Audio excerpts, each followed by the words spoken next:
Chapter 87. Just like that, the day of my death is coming. Buckets of blood splashed out from my enemies, creating an ocean. I have to cross this ocean in a small boat made from their bones. My sail is their skin. The wind that blows the sail is their last breath. I will gaze at this ocean and tell my story, because in the end, I will receive mercy and forgiveness. I await the order to execute me. I do not expect anything until I lose this life. A monologue suddenly appeared in Feng Bujue and passing Rain's ears. When the monologue appeared, all the other voices disappeared. The two noticed something from each other's faces, and they knew that the other had heard the same thing. When the monologue ended, chaos and chaos returned. The ghosts slammed against the door, and some of them even broke through the window. Even though they had no idea what had happened earlier, they did not have time to sit there and think. Feng Bujue helped passing Rain up, grabbed the lantern, and led her toward the kitchen. When they approached the counter that separated the kitchen from the cafeteria, the light in the kitchen suddenly came on. A large shadow was standing behind the counter, staring at the two of them.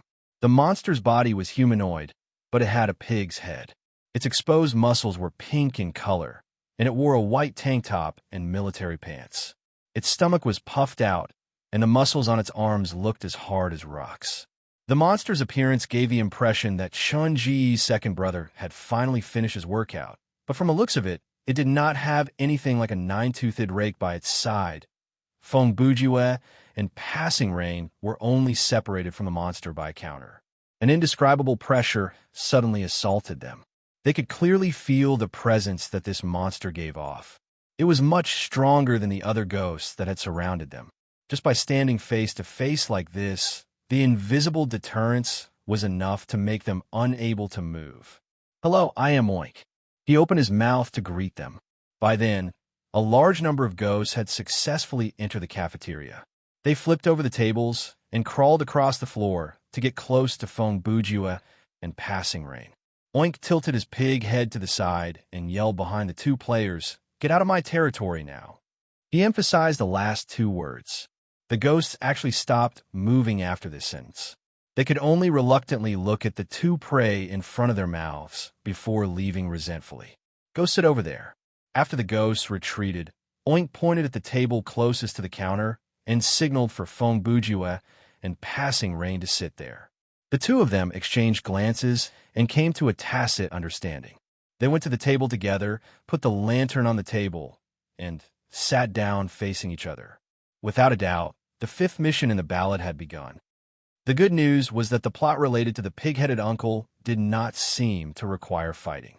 Based on his murderous aura, even if the two players were at their peak condition, fighting him would result in certain death. After Feng Bujue and Passing Rain sat down, Oink started to get busy. He took out something from the fridge and walked to the counter to wash and cut. Standing up and walking around might cause some undesirable consequences. Feng Bujue did not want to take that risk, so he stretched his neck to look into the kitchen. However, the counter was close to the wall at the other end of the kitchen. Oink's body blocked Feng Bujue's sight completely. Based on the sound, Oink should have taken out two large pieces of meat from the fridge. He peeled off the skin, chopped them into pieces, and tossed them into two pots of soup. As someone who often cooked in this kind of quiet environment, Chun Gu could tell what was going on from the sound and smell. Feng Bujue was familiar with cooking a pig with a human, and from the looks of it, the process of cooking a human with a pig was similar. However, Feng Bujue had no experience in cooking human meat, so he had no idea how the soup would smell. Assuming that one of the two pieces of meat that Oink cooked was his own kind and the other was Feng Bujue's kind, then the bowl of human meat and bowl of soup in the song would have to be tasted to be able to tell the difference. Oink was indeed meticulous in his cooking. Carrots, onions, potatoes, celery, minced garlic, red wine, cream, bay leaves, all kinds of spices, and so on. Putting aside his knife skills, he had used everything that should be used. The aroma that wafted out showed that the two pots of soup were well seasoned. Feng Bujue and Passing Rain did not plan to escape. They knew that would not work. Even if Oink did not stop them, once they were outside, the ghost would not let them go. They might as well make use of the precious time to rest. The 2 pots of soup took more than an hour to cook. During that time, Oink busied himself, adding seasonings and adjusting the heat. It was as if he had completely forgotten about the 2 players. This was a good thing for passing Rain's injury. After a long rest, from a menu, the bleeding status had finally disappeared. She no longer needed to use her hands to press on the wound, but her life points were still low. It had only returned to 20%. Different from stamina points, the recovery of a player's life points was very slow. The recovery speed was only 1/10 of stamina points. Passive skills, potions, and healing skills could be used at a time like this, but unfortunately, these two did not have any of them. Silence was a hotbed for thought. Feng Bujue had been thinking about something. He rearranged all the information that he had received since he entered the scenario, analyzing the current situation and the meaning of the last line of the song. Feng Bujue had heard the name Oink before, but he could not remember when or where he had heard or seen the name. After searching in the attic of his brain for more than half an hour, he finally dug out the memory fragment. Heaven's Butcher, Oink. Feng Bujue slowly remembered the monologue that he had heard earlier. It was the words left behind by Oink before he was executed. It was a short comic that told a dark and heavy story. In terms of content, it was much deeper than this scenario. This Oink before him probably had nothing to do with the main character of the story, just that he had the same name and appearance. Perhaps the system wanted to use this monster to mock something?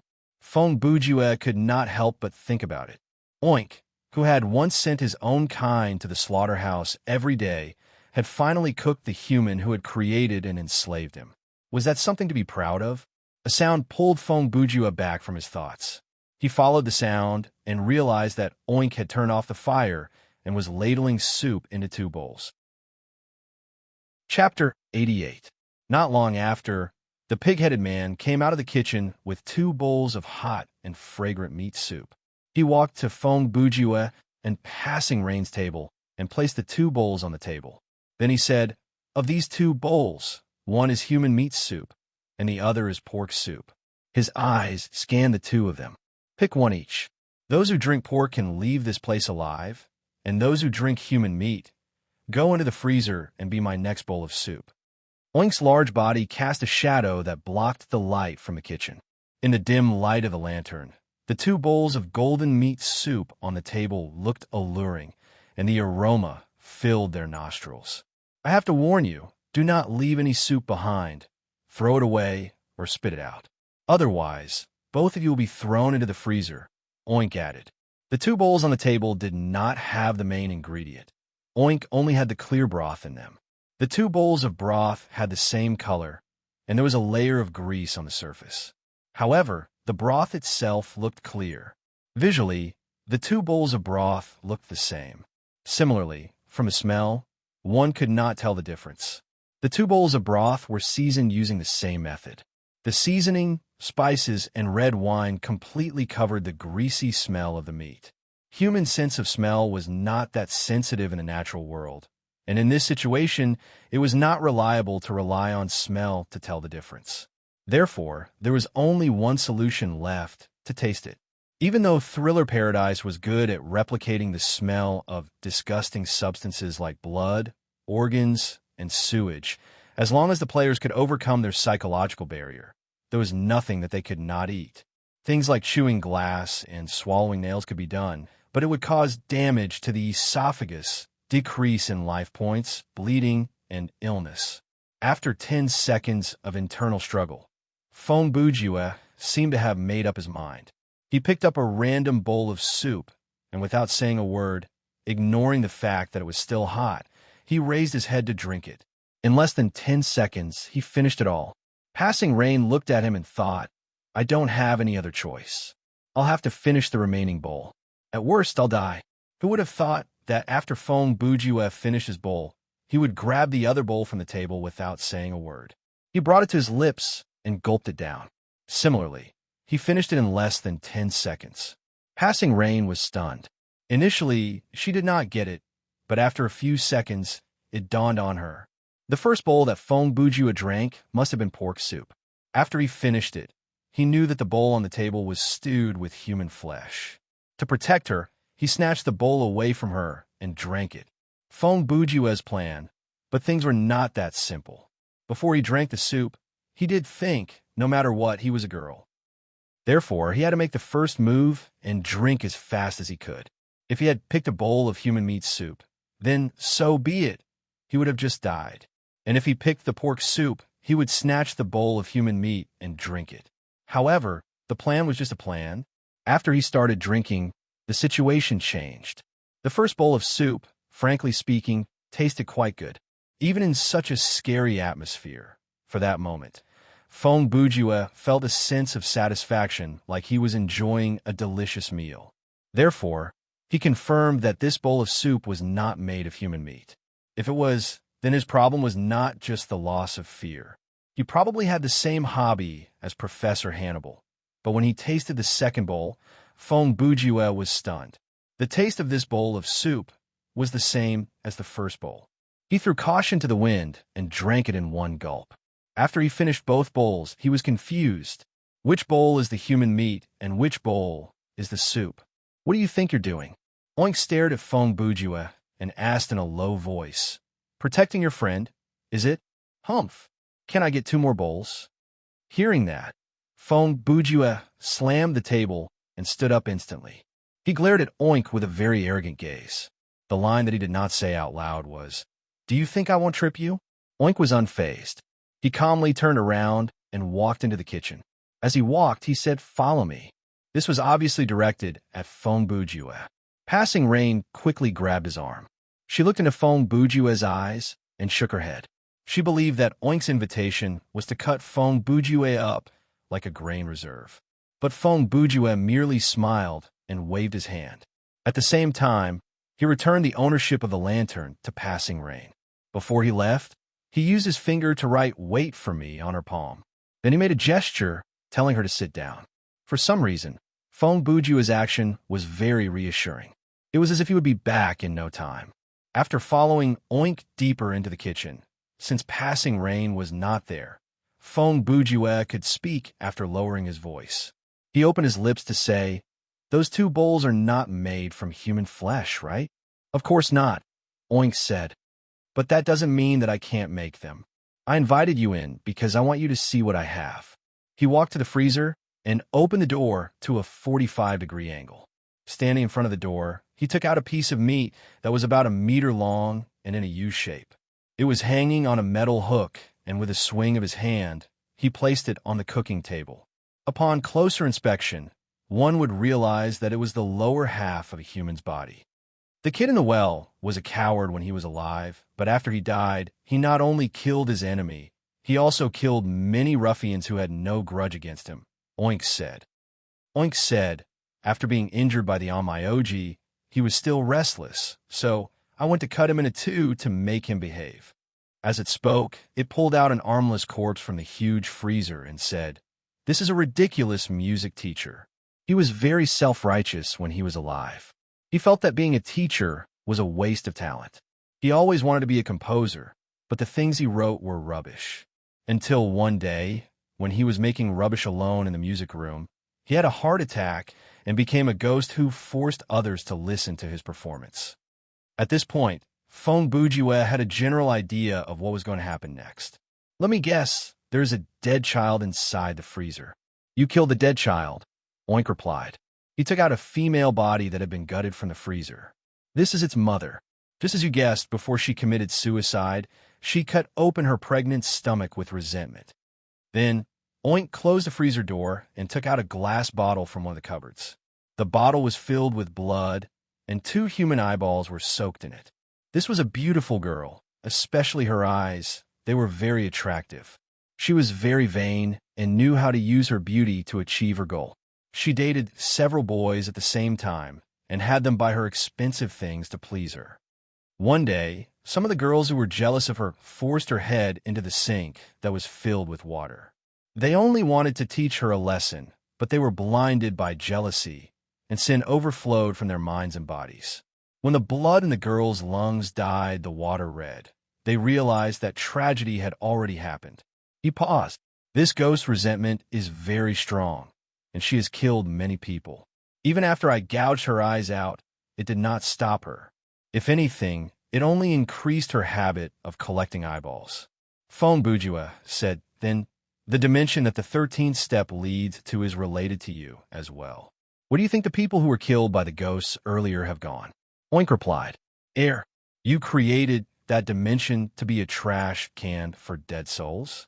Phone Bujua asked, but what is with the ghosts outside now? I should be the one asking you that. Oink replied.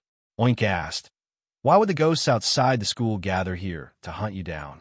That gave Phone Bujua an epiphany. After breaking the rules, the system assigned ghosts to hunt them down had nothing to do with Yi Jia High School. I have no idea, he replied half-heartedly and quickly changed the topic. You told me all this because you are like the guardian of this place, right? Now I want to ask, why are you here to make the human meat soup? Other than that, what is the meaning of the last line of the song?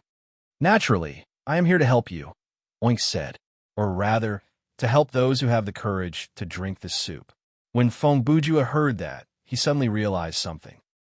He opened the game menu, and he knew something was wrong. He had done something wrong. So, the 2 bowls of soup could recover his life points. Now that his life points were full, even though he could not tell how much 1 bowl of soup could recover, it was definitely a waste. He thought about it, and realized there was more to this mission than met the eye. It was not only a test of courage, but also a test of who would drink the soup first, and how would they react after drinking it. If there was only one person who triggered the mission, then it would be a test of courage. However, if there were 2 players, then there would be many variables. If both of them had their own agenda, then neither of them would drink the soup first, afraid that they would drink the bowl of human meat, but at the same time, they hoped that the other would drink the bowl first. With regards to the last line of the song, Oink continued, you will understand when you get to the school gate. Is that so? Phone Bujua replied with some thought. He understood that Oink's words had given him the location to trigger the last mission of the 7 no thoughts. Phone Bujua then asked, I'm sorry, but can I have another bowl of the soup that you gave me earlier?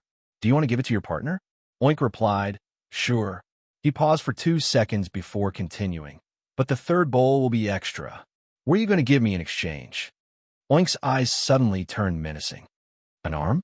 A pair of eyes? Phone Bujua felt like something was not right. This Butcher of Heaven was neither good nor evil. No one could tell whether he would be friend or foe in the next second. When he heard the terms arms and eyes, Phone Bujua instinctively took out the kitchen knife from his inventory and prepared to use Child's lower whip kick to protect himself. A kitchen knife? Oink snatched the weapon from Phone Bujua's grasp. He was so fast that the latter did not even have time to react. Looks not bad. He weighed in his hands and waved it around. He glanced at Phone Bujua from the corner of his eyes. Go get the soup. Chapter 89. Phone Bujua sighed in relief. He was thankful that he did not take out Mario's wrench. If Oink had taken that excellent quality weapon, he would have had no choice but to admit defeat. Actually, it was not a loss to lose the kitchen knife there. Exchanging a piece of normal equipment that could be easily found in a large scenario for a unique item that could recover life points. It was a fair trade. Phone Bujua went to grab a bowl and walked to the stove. He opened the lids of the 2 pots and looked inside. He even used the ladle to stir the soup. The contents of the 2 pots were actually the same. Pork and bones could be found in the soup, and on the counter next to them, there were leftover pig fat and skin. Seeing that, Phone Bujua sighed in relief. He could not help but wonder, if he was in Oink's shoes, would he have the courage to cook the carcass of his own kind? What kind of feelings would he have when he was doing it? Oink walked over then. He seemed to have read Phone Bujua's thoughts. He scoffed and said in a casual tone, the place where I was born is filled with lies and slavery. Thinking is not allowed. The priests teach us to know our place and accept everything that comes our way. I've dealt with many pigs in the slaughterhouse, and I've done the same thing every day. Cooking them is nothing. Phone Bujua did not know how to respond, so he merely nodded. He quickly scooped up a bowl of soup, held it in his hands, and walked out of the kitchen. Before he left, he turned to tell Oink, thank you. Goodbye. Onk did not reply. When Feng Bujue walked out of the kitchen, the light in the kitchen suddenly dimmed, and the large body of the pig-faced man disappeared into the darkness. Main quest progress updated. Explore Yijie High School and solve 7 supernatural phenomena. Current progress, 67 sevenths. When Passing Rain heard the system announcement and saw Feng Bujue return, she sighed in relief. Those few minutes just now were more unbearable than the previous hour. She felt like she was sitting on pins and needles. If Feng Bujue left and did not return, she would blame herself. From her perspective, the main reason the scenario had reached this stage was because of her. However, when Passing Rain saw what Feng Bujue was holding, her joy and relief instantly turned into shock and doubt. What is the meaning of this? Are you addicted to drinking? He had already finished 2 bowls. Was it going to take another bowl to go? Feng Bujue brought the soup in front of her and placed it on the table. Then, he pointed at Passing Rain with his finger. Then, he raised his palm and made a gesture of holding a bowl. He gestured to his mouth, indicating that Passing Rain should drink the soup. Since the other party didn't know that the soup could restore health, Feng Bujue added a few more hand gestures to explain. After Passing Rain understood what was going on, she drank the broth. Then she checked the game menu. Her life points had recovered from 21%. She gestured at Feng Bujue to show that she had recovered to full health. Feng Bujue nodded. He had her hand the lantern back to him, and then he led the way. When the two walked out of the cafeteria, the ghosts swarmed toward them from all directions. There were monsters with silky hair, slitted noses, scaly bodies, and translucent masks. This scene reminded Feng Bujue of Lonely Town under Sam Ontier's control. Before clearing that scenario, he and his teammates had also been surrounded by a large group of monsters. However, there was still a difference. The monsters he encountered at that time were mostly related to the demons in Western legends. But now, the monsters that were chasing after him and Passing Rain were basically ghosts with traditional Eastern colors. There was no time to stop. Feng Bujue held the lantern and led the way. He ran, and Passing Rain followed closely behind. Even though she didn't have Jazz Dancer, it was not that hard for her to keep up with Feng Bujue's speed. Both of their life points were full. After an hour of rest, their stamina points were full as well. Feng Bujue and Passing Rain were confident that even the adversity of being chased by ghosts would not stop them from completing the last mission. They ran, and the ghosts chased after them. After walking around the main building, the two returned to the open field. In front of the school gate, under the moonlight, one could see from afar a solitary figure standing there. No, a ghostly figure. It was a little girl in a red dress. When she entered Feng Bujue and Passing Rain's sight, the song started again. This time, it was sung directly by the ghost. Accompanied by her singing, the surrounding scenery began to change. The bright moon was covered by a layer of black curtain, faintly discernible. The school building, plants, sports field facilities, and so on behind the two of them all disappeared, turning into a scene of a mass grave. When Feng Bujue and Passing Rain arrived before the girl, she was at the last line of the song. But this line was different from the one they had heard before. Eerie and bloody. Ghosts chase after you. Slow down, slow down. The road to hell is hard for people to walk. The hollow and sorrowful voice stopped there. The little girl giggled. Her laughter made one's hair stand on end. She then opened her mouth and said, "Uncle, Auntie, come and accompany me, okay?" At this point, black blood flowed out of her 7 orifices and her body floated into the air. Current quest has changed. Main quest updated. Vanquish Feng Yitzi's ghost. Conversation restrictions have been removed. The ghost chase will continue until the quest is completed or all players are dead. After Feng Bujue could speak again, the first thing that popped out of his mouth was, "Who is your uncle?" He yelled, put away the lantern, and stepped on the ground. He moved like a rabbit, and like a tiger, he pulled out the wrench and swung it at the monster's face. With a bang, he hit the target. A hole appeared on Kiyizi's face, and black blood gushed out. However, as the boss of the scenario, she naturally would not die so easily. From the fact that she was still floating in the air, this attack was not fatal. Feng Bujue gripped the ghost's neck with one hand and used the wrench to hit her repeatedly. He did not care about the blood that splashed on his face, and when he hit her, he did not forget to add, "You should call me Big Brother. Ha ha ha. Ha ha ha ha." Kiizi started to laugh madly. Even though the bones in her head were twisted, she did not mind it. Furthermore, the effect of brain concussion did not trigger once on her. Instead, it was Feng Bujue's life points that were mysteriously decreasing. Black blood, laughter, or simple contact would cause him to lose life points. He could not tell for now, so he could only continue to hit her, hoping that his attacks would have some effect. Passing Rain watched this from the side and thought it was funny. Actually, she wanted to mock the Annie, but seeing Feng Bujue's agitated and immoral reaction, she calmed down. She realized that she should not be in the same boat as her brother Ju. "Has your sorcery mastery been unlocked?" Passing Rain asked as she walked over with her sword. Her movements were neither fast nor slow. The horde of ghosts that came from the mass grave did not seem to pose any pressure on her. This was because her eyes had already locked onto the target that she needed to kill.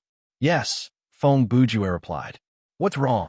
1 second after the question left his lips, he understood the answer and immediately said, "Oh, only those with sorcery mastery can actively come into contact with these ghosts, right?" "Yes." Passing Rain returned to her usual concise style. After replying, she flashed to Kiizi's side. Her heart was as still as water, her eyes were cold, and her sword lashed out. A cold light flashed, and before Feng Bujue could react, Kiizi was cut in half at the waist. A shrill scream echoed through the night. The next second, black blood gushed out from the wound to the monster's waist. In that moment, it was like someone had cut open a juicy orange. Feng Bujue saw this and quickly jumped away. If he stood still, he would become a shower. As the saying went, there was nothing to be afraid of. Feng Bujue's attack might have looked vicious, but it was like scratching an itch for the monster. If he was trapped on the 13th step earlier, he would have died even if he had 3 lives. But Passing Rain only needed 1 slash to solve the problem. This was a talent that she was born with. It was like the masters in wuxia novels who could see through their opponent's Achilles heel and win with 1 hit. Current quest completed. All main quests have been completed. You've completed the scenario. Automatic teleportation in 180 seconds. "No way," Feng Bujue said. "She's that good?" Even though he knew Passing Rain was strong, this was the first time he had seen her kill a boss-level monster. He had seen her slay the chandelier at the House of Usher, but he was surprised that she could kill ghosts as well. "No, you're the good one," Passing Rain said. "This time, it's all thanks to you." When they spoke, Kiizi landed on the ground and dissolved into a pool of black blood. The large group of ghosts disappeared with the illusion of the mass grave, and the scenery of the school reappeared. The two stood at the gate, and the moonlight shone down on the ground. The sign of Yijie High School appeared before their eyes again. Everything seemed as if it was a dream. It was so illusory, yet so real, and the strange and terrifying scenes from before were still vivid in his mind. The soul in the old well, the strange arm, the cradle of the dead, the blood shadow, the butcher of heaven, and the Kiizi earlier. In terms of terror level, Feng Bujue's experience in this scenario was more than enough to scare someone as cowardly as Xiao Tan off his game. The question was whether Xiao Tan would be able to see the change in his terror points this time. "We'll talk more in my meeting room later," Passing Rain added. In other words, she wanted to finish the scenario first. "Okay, I'll add you to our party after the teleportation," Feng Bujue replied. After saying their goodbyes, they teleported away at almost the same time. About 1 minute later, a large shadow with a pig's head appeared at the school gate. It pushed a trolley filled with cleaning utensils and stopped beside the pool of black blood. It soaked the mop in the bucket and slowly started to mop the ground. Upon closer inspection, the end of the mop did not appear to be wrapped in cloth but black hair. Chapter 90. Before the teleportation, Feng Bujue did not forget to return the lantern to Passing Rain, so that item did not appear in the rating. The reward from this scenario was quite high. The virtual time spent was only 2.5 hours, but the EXP gained was close to Feng Bujue's previous anomaly scenario. As his level increased, so did the difficulty of the scenario. This variable, like time, could increase the EXP gain. But after one scenario, the number of items that Feng Bujue had on him dwindled. In other words, it was his attitude toward the game that caused this. If he was a professional player or a player with OCD, searching for items, equipment, side quests, and hidden quests would be the highest priority. In the scenario earlier, if this had been another player, they might not have saved their teammate. After all, he was not the responsible party, and during the call, the other party was only trapped and should still be some time away from death. If he hurried up the stairs and searched the 4 floors of the second education block, there was a high chance that he would find equipment or side quests. It was not that Feng Bujue did not consider that, but there were many things that he would not consider. As mentioned earlier, he would throw money away to buy an expensive gaming hub, but at the same time, he would be careful with his spending and pay for every meal for the next month. This was a very contradictory person. It appeared like he had the ability to think deeply before doing anything and make the most logical choice. But actually, he often did stupid or impulsive things. There were many things in the world that were useless even if you thought about them. For example, there was a classic question. If your wife and mother both fell into the river, who would you save first? If you wanted to give the correct answer, you should save the one who could not swim first and then save the other. That way, both of them would have a chance to survive. But then you would get an advanced question. What if neither of them could swim? I will now give you the correct answer. Find a passerby to help you, and then you will have a chance to save both of them. If you get another advanced question, what if you're the only one there? Then you can answer the woman who asked you the question, and we will die together. In short, humans were not machines or programs. Humans could not always make the right choice, because for humans, there were many things that they could not tell right from wrong. In life, there are countless such choices that determine where we will go. There is no need to measure whether we have chosen the wrong path after the fact. Assumptions and regrets are meaningless, because those split-second decisions really decide who we are. Player Ruyu Ruo Li has invited you to the meeting room. The system prompt soon rang. Feng Bujue clicked agree on the screen, then went to the elevator door and pressed the conference room button. This time, when the door opened, he entered like Rain's conference room. That being said, the meeting rooms all looked the same. There was no difference who went there. There were no space decorations or furniture items in the game at the moment.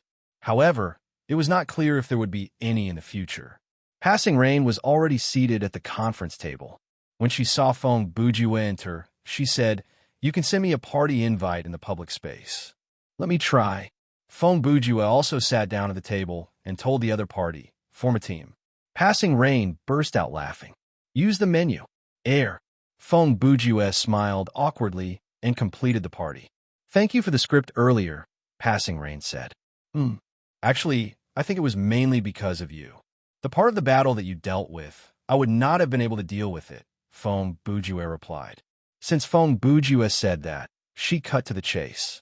"I invited you here because I have something to ask you. I am not a professional player," Feng Bujue said immediately. "I did not mean to ask you that," Passing Rain said. "Huh?" Feng Bujue failed to act cool. He could only say, "Oh, why do you think I would ask if you were a professional player?" Passing Rain asked. Because I think you might be a professional player," Feng Bujue replied. "You came to me because you want to poach me to your studio. If I was a professional player, I would have been above level 20 by now." Passing Rain's words sounded arrogant, but they were very objective. "And I believe if you were a professional player, you would be higher than your current level after closed beta." She paused. "I just want to ask about what you said last time. Are you really a novelist in real life?"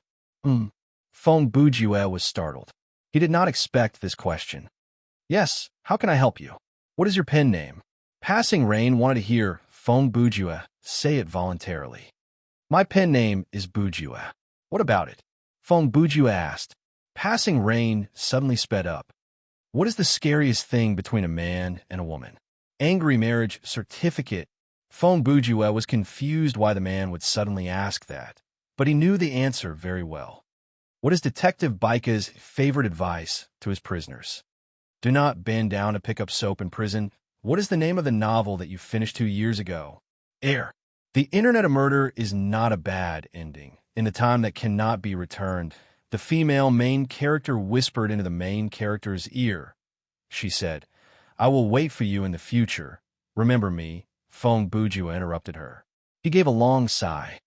I've discussed this with the editor, and we decided to delete it. But you're the first reader to ask about this. What else do you want to know?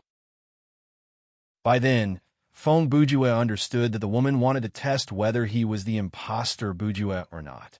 The questions she asked were all related to the plot of the novel and covered many works, including the stories that Fong Bujua had written when he was not famous.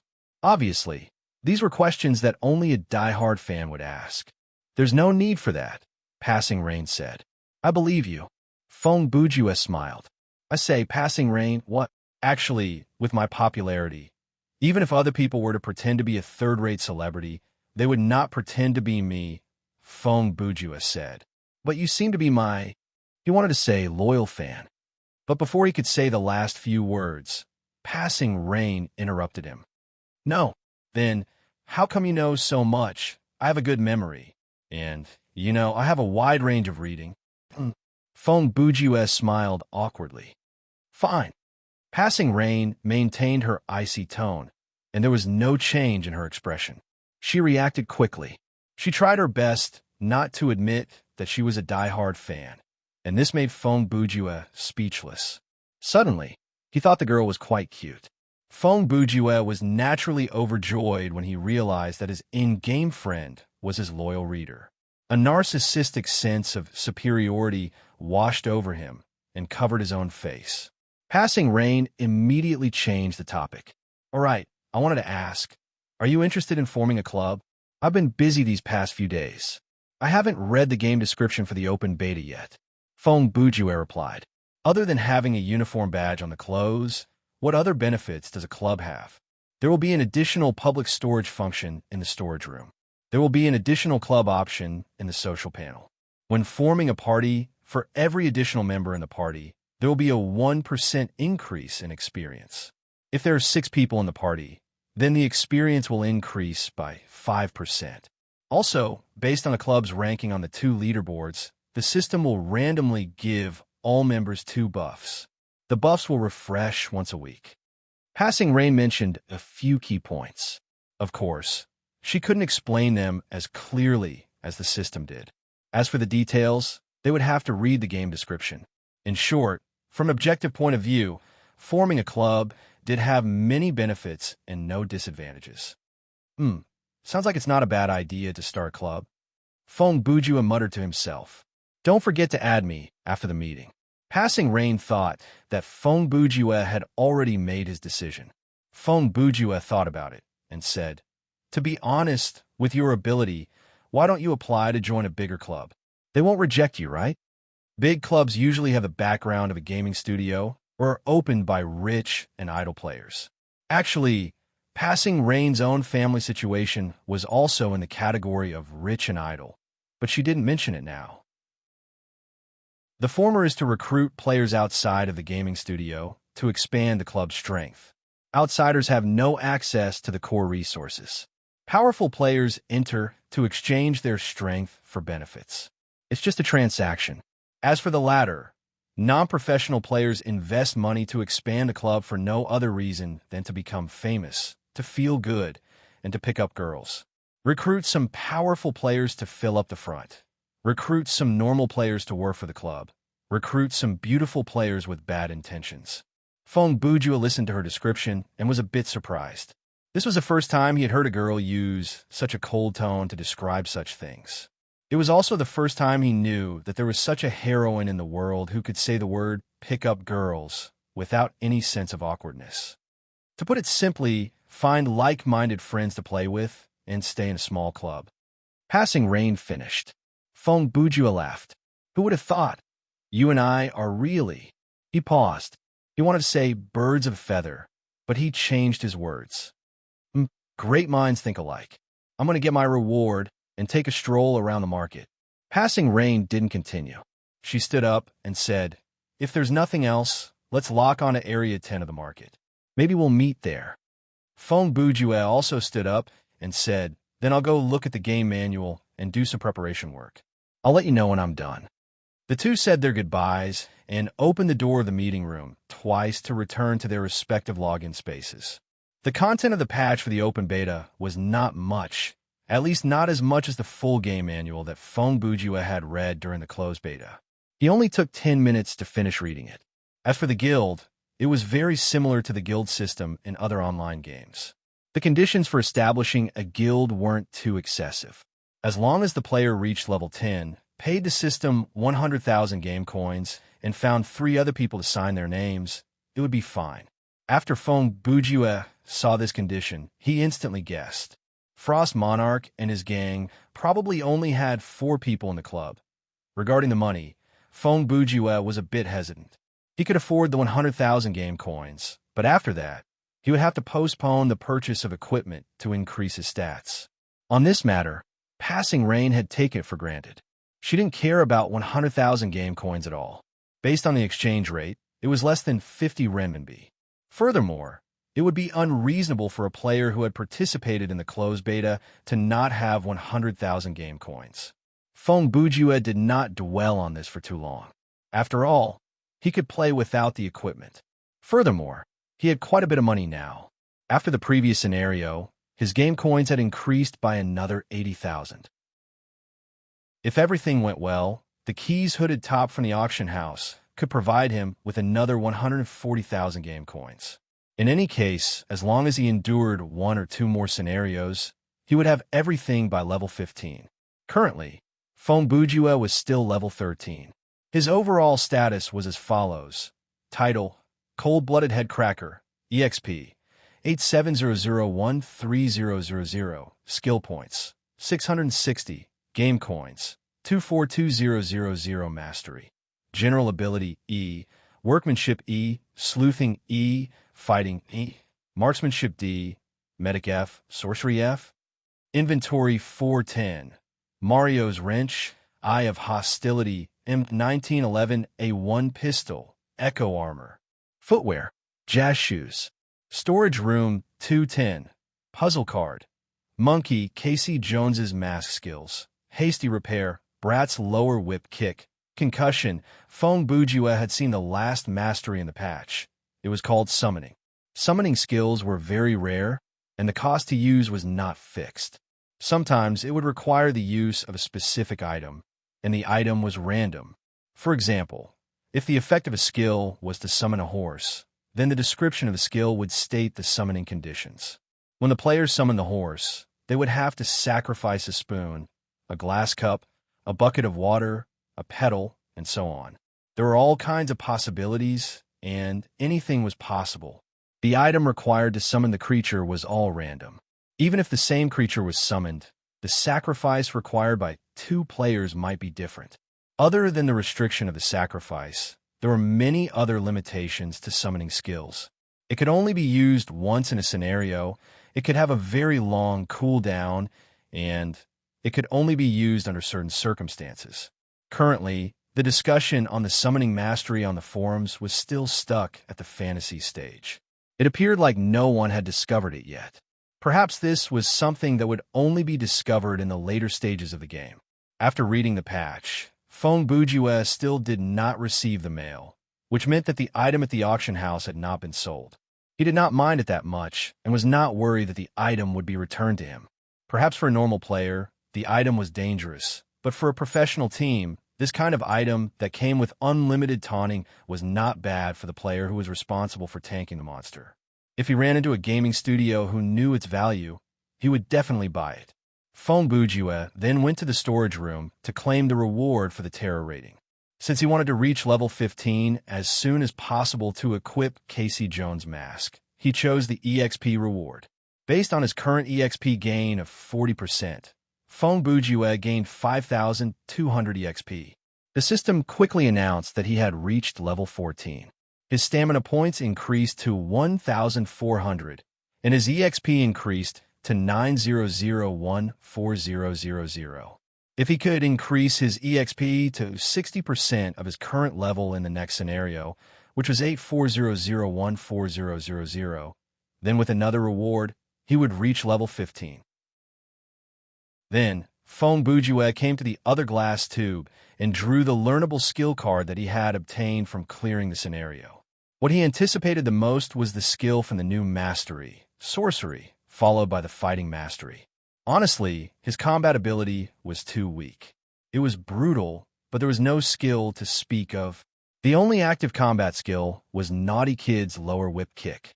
Even though he had no idea which two unlucky bastards would be tripped by the remaining two legs, with just that and his street style of smashing heads, it was obvious that he would not be able to deal with a real high-level battle.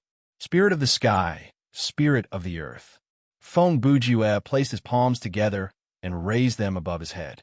He waved his palms like he was reading a lottery. Standing before the glass tube, he looked at the skill card that was being generated and mumbled, "Brother Woody the Trickster, you have to bless me and help me draw a good skill. The best would be an earth-shattering chaos palm. Once I get it, I won't ask for anything else. If there is nothing good, at least give me something like Ghost Path, Broken Path, or Bound Path. It doesn't matter even if the number is in the single digits." It was unclear whether Woody heard this atheist prayer or not, but even if he did, it was useless. Demons did not give alms, they only made deals. Fong Bujue said those words half-jokingly. He picked up the skill card and looked at its description. Name, Body Enhancement Technique, Skill Card Property. Active Skill, Permanent Skill Type, Sorcery Effect. After activation, the player's physical ability will be greatly enhanced. Strength and speed will be at least twice the original, but life points will continue to decrease. When the life points reach 1%, the skill will automatically stop. After the skill stops, there will be an interval of 30 seconds before it can be used again. When the life points are lower than 10%, it will not be activated. Consumption. Decrease life points by 2% every 5 seconds. Learning requirement. Sorcery F Remark. The basic spell of the Ghost Valley 7 chapters, Demon Slayer chapters. The Ghost Valley sect does not care about the state of mind and morals. It is a different path from the Orthodox sect. Even if it is just a beginner's skill, it can quickly increase the power of the practitioner. Chapter 91. Fong Bujue was overjoyed. Even though the effect of this skill was different from the kind of skill that he had imagined, it would greatly increase the power that he could unleash in battle. After he learned the skill and equipped it, another system announcement came. This is your sorcery value. The actual value can be seen. This value will be depleted when using sorcery skills. Sorcery value can only be recovered through resting or specific items in the scenario. The system store does not provide any sorcery potions. Current sorcery value, 140140. Following the system announcement, the game menu appeared before Fong Bujue's eyes. An arrow pointed to the top left corner of the interface. Under his stamina value, a new energy bar appeared. It was silver in color. I need to learn the skill before it can be activated? Fong Bujue mumbled. He had read about the new setting of sorcery value from the game's manual. He had been wondering why he could not see the new energy bar on the menu, but it would appear when he learned the skill. From this number, it looked like sorcery value was related to level as well. At level 14, it was 140. Compared to stamina points, this number was only 1/10. Of course, stamina points could be used in many ways. Walking, running, jumping, fighting, moving, basically any action would consume some of it. Sorcery value was only used for skills, so there was no need for a large number to represent it. After getting the extra EXP and skill card, Fong Bujue prepared to go through the scenario again. It was not even 5 p.m. in real life. If everything went well, his goal to reach level 15 would be completed before dinner. Even though there was no official announcement, based on the players' discussion on the forum, it could be confirmed that scenarios that were not in sleeping mode would rarely take too long to clear. Scenarios that required more than 8 hours of virtual time would only be encountered in sleeping mode. Fong Bujue planned to prepare dinner after clearing this scenario, so he did not waste any time. He returned to the login lobby and contacted passing rain through the screen. However, the other party was in a market and did not reply immediately. A notification popped up on the screen. Your friend is not replying. She might be outside the login lobby. Would you like to use text chat to contact her? Phone Bujue clicked yes and quickly typed. Everything is ready. Contact me when you return to the login lobby. Only when all the players in the party were in their respective login spaces could the party leader choose to join the party. This was also stated in the game's instructions, so naturally, Phone Bujue knew about it. Passing Rain did not let him wait for long. She quickly returned to the login lobby and called Phone Bujue. After the call connected, Phone Bujue said, "How was it? Did you find anything? I didn't pay much attention to the auction house. I went to the system shop and bought a set of clothes. I chose an attribute that increases spiritual energy recovery speed," Passing Rain replied. Phone Bujue was slightly surprised when he heard this. He had originally thought that Passing Rain's growth path would definitely be towards fighting. He hadn't expected her to choose a bonus related to a new mastery. However, he then realized that the attributes of the clothes were random. Perhaps of the 3 bonuses that Passing Rain had drawn, this was the most cost-effective one. Or perhaps she had chosen to focus on fighting and sorcery as her main growth path. After all, it was not worth it to focus on only one mastery in the game. Oh, Phone Bujue gave a curt reply and then continued. By the way, to start a guild, you need 3 signatures. There are only the 2 of us, so that's not enough. Are you going online tonight? Passing Rain did not seem to hear Phone Bujue's question. Instead, she tossed back an awkward question. Your friends, including me, there are less than 3 people online? Yes. Phone Bujue dragged out the word for a second before giving an affirmative answer. Let me guess. Wang Tanji, Long Aomin, and Xiao Bonehead are all of your friends other than me? Passing Rain asked again. Xiao Bonehead should be Passing Rain's nickname for Laughing Soul. Phone Bujue thought about it when he heard it. He pretended to think for a few seconds before taking a deep breath. He hissed through his teeth and then helplessly replied, Yes, that's difficult. I'm in the same situation as you. F*CK. Phone Bujue cursed internally, but that was all he could do. In real life, he laughed drily and replied, Ha ha ha. That's why I'm asking you. Are you going online tonight? I'm not sure about Brother Long, but Xiao Tan should be online. Including you and Laughing Soul, we have enough signatures. That's not a problem, Passing Rain replied. But we won't be online for too long. Staying connected for too long is not good for your body. I suggest you take note of that. Hey, before I met you, I was only online for 1 hour. Just because you saw that I was online, you assumed that I was addicted to the game all day long. Phone Bujue gasped internally, but he could only reply weakly, Thank you for your concern. Other than that, it's important to eat on time. After we clear the next scenario, it'll be 5 or 6 p.m. You'd better go offline and have something to eat, she added in a calm tone. That's what I thought. Who would be so addicted to the game? Do you think I'm a high school student? Now that you've said that, even if I go offline, it'll be pointless. Phone Bujue kept the complaints in his heart. He was so uncomfortable that he made threatening gestures in his own elevator. After all, the other party could not see him. If Phone Bujue was close to Passing Rain, he would have spilled the beans already, but they were not friends who would speak freely, so Phone Bujue could only reply, I understand. He felt like if this conversation continued, the atmosphere would turn into a mother lecturing her son, so he quickly changed the topic. To eat on time, we'd better queue up. Okay, Passing Rain replied curtly. Phone Bujue felt like he had been pardoned. He gave a long sigh and quickly worked on the screen. Phone Bujue, level 14. Like Rain, level 14. Please select the game mode that your team wishes to join. You have selected Team Survival Mode, Normal. Please confirm. Confirmed. The number of team members has been randomized. 5. Your team has joined the queue.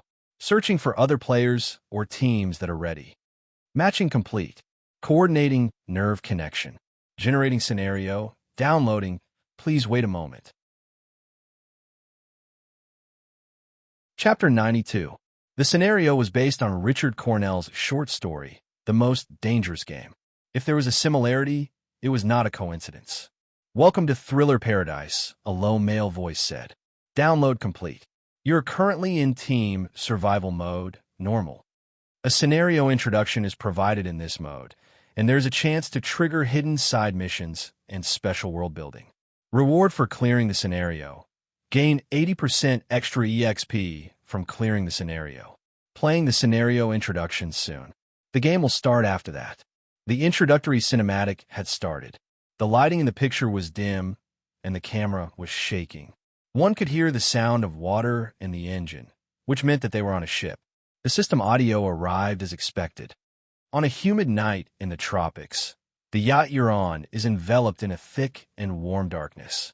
You are a top-class hunter. With your sharp senses, you notice the existence of an island somewhere on the starboard side of the ship through the black velvet night. The captain tells you that on old nautical charts, this place is known as a ship trap. The sailors gave it this suggestive name. Their fear of that place has reached the level of superstition. A superstitious sailor can infect the whole ship. A nervous sailor can lead to an accident. Your ship sank, and you swam toward the island in the darkness. You were as helpless as a lone boat in the sea, but you tried your best to climb up the rocky shore. You escaped from the current, and the jagged cliff appeared in the darkness. You climbed up step by step, and the skin on your hand was scraped off. You used up the last of your strength, and finally, you arrived at a flat piece of land at the top of the cliff. The thick forest stretched all the way to the edge of the cliff. You had no energy left to move forward, so you collapsed to the ground and fell asleep. When you opened your eyes, the position of the sun showed that it was already afternoon. You saw human footprints on the muddy ground at the edge of the forest. You followed the trail through the forest and came to the center of the island, where a castle was built on top of a cliff. At that moment, night fell on the surface of the sea and the forest. After hearing that description, the players officially entered the scenario. The 5 players stood at the bottom of a set of stone steps outside the castle. The moon and stars shone brightly, and in this relatively open area, they could see quite clearly without any lighting equipment. Passing Rain stood beside Fongbujua. She had already changed her attire. She wore a tight black cotton vest and a pair of black hiking pants. There were several pockets on both sides of the pants. It looked very practical. The shirt was sleeveless, tight, and light. It allowed her to move her arms more freely. She also wore a black leather glove on her right hand. However, she did not wear it on her left hand. Her right hand was the hand that held the sword. It seemed like this was intentional. Although the pants did not show the lines of her legs, but Fongbujua looked at it from a close distance. Ryu's figure was definitely curvaceous. Her slender waist and her towering upper body formed a sharp contrast, causing people to have wild and fanciful thoughts. However, in virtual reality games, most female players looked like this. Passing Rain had purposely changed her appearance to make it less eye-catching. Among the other 3 teammates, there was a female player. Her ID was not a scaredy cat. She was level 16, and her title was Hide and Seek.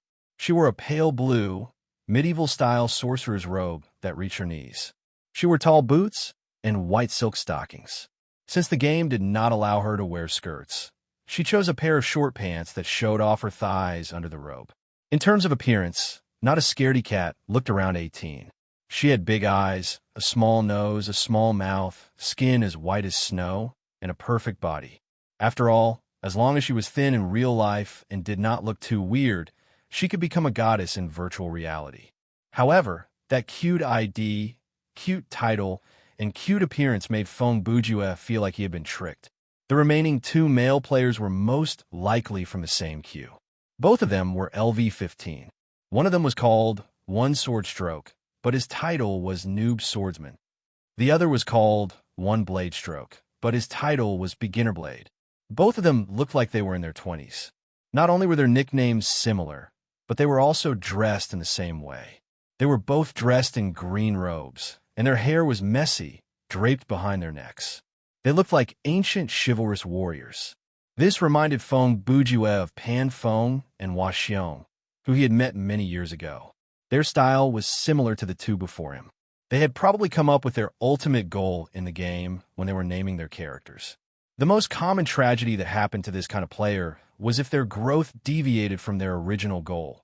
For example, after a period of gaming experience, they suddenly realized that they were more suited to a different field.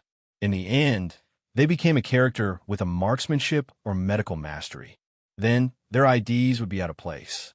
Among the five, Feng Bujue and Passing Rain were slightly lower in level, but their titles, Cold-Blooded Headcracker and Heartless Decapitator, were very eye-catching. Passing Rain was fine, with her murderous eyes, her aura that kept people at a distance, and her appearance that wasn't outstanding. Strangers would immediately come to the conclusion that she must be an extremely ugly female loser in real life. So her fighting ability in the game was incomparably ferocious. But Feng Bujue did not look like he was very strong. When the other three saw him, they all thought, "This guy thinks he is handsome and does not change his appearance, but he does not even change his hairstyle in the game. Even though he is level 10, he did not buy 1 or 2 cheap clothes to increase his stats. His appearance is ordinary, his body looks thin, and his ID is weird.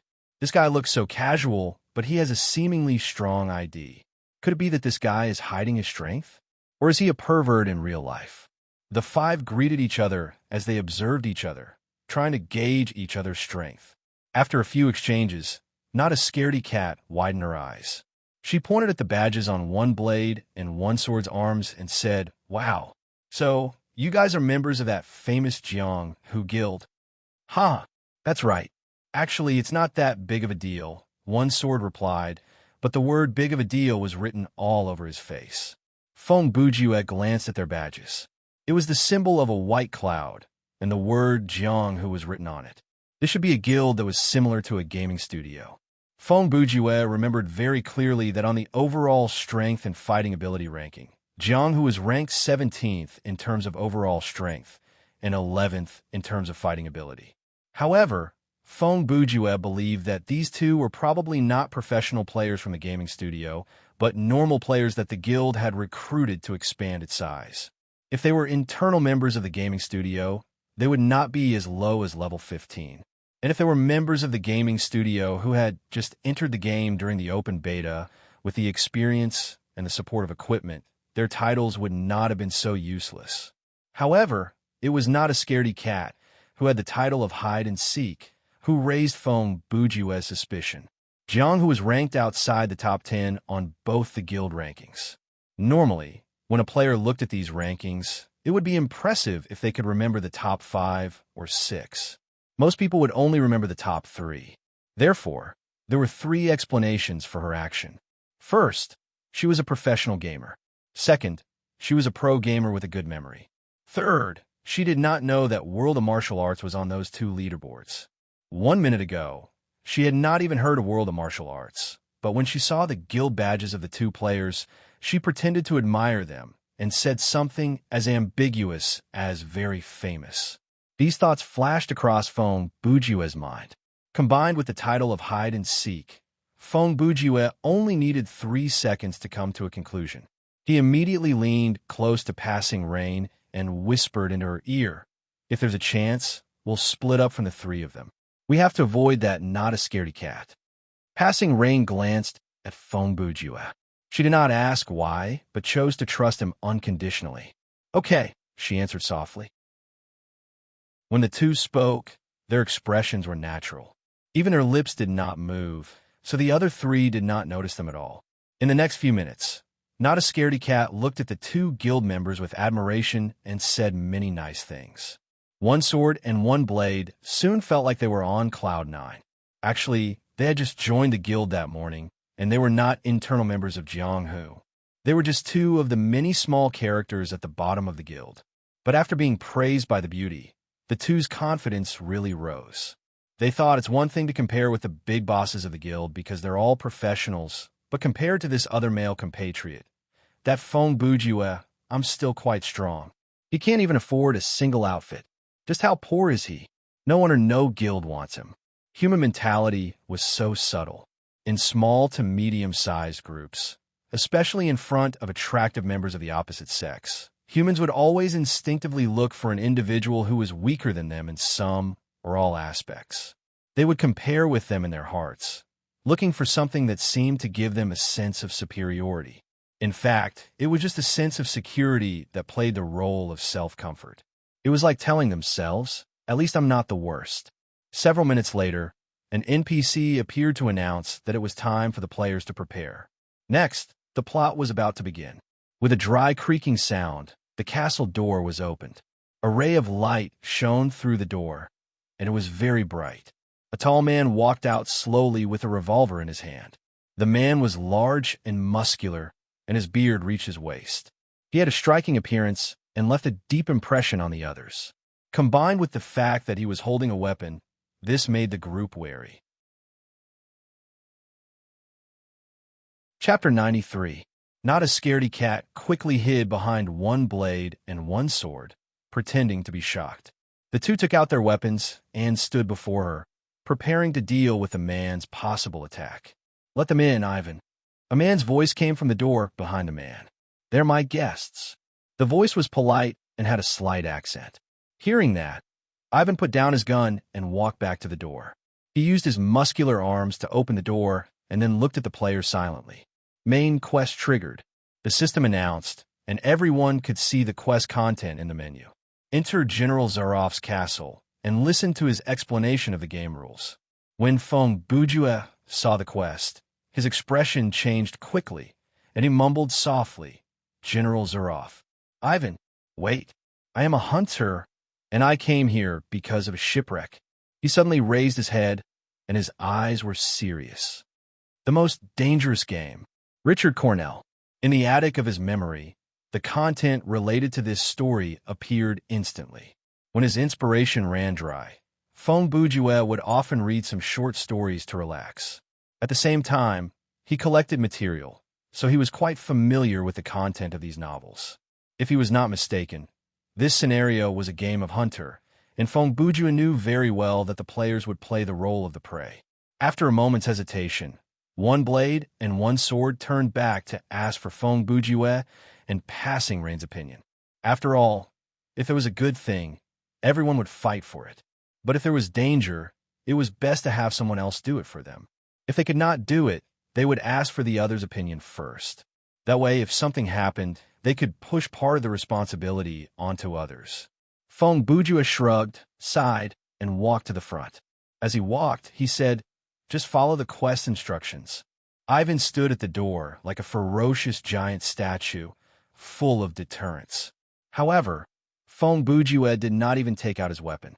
He walked past him like there was no one there and entered the castle. Passing Rain followed closely behind. She had already caught up with Feng Bujue when he stepped forward and was the second to enter the castle. The remaining three looked at each other, but it was still one blade who reacted first. He cleared his throat and said, "Well, let's go." One sword took advantage of the situation and said, "That's right. If they are in any danger, we can help them." Not a scaredy cat nodded and followed behind the two. The three of them entered the castle gate one after another. Ivan, who was standing at the entrance, used a condescending and vigilant gaze to monitor every player that passed by him, and only after all five of them had entered the castle did he silently close the door. Inside the gate was a spacious hall with bright lights.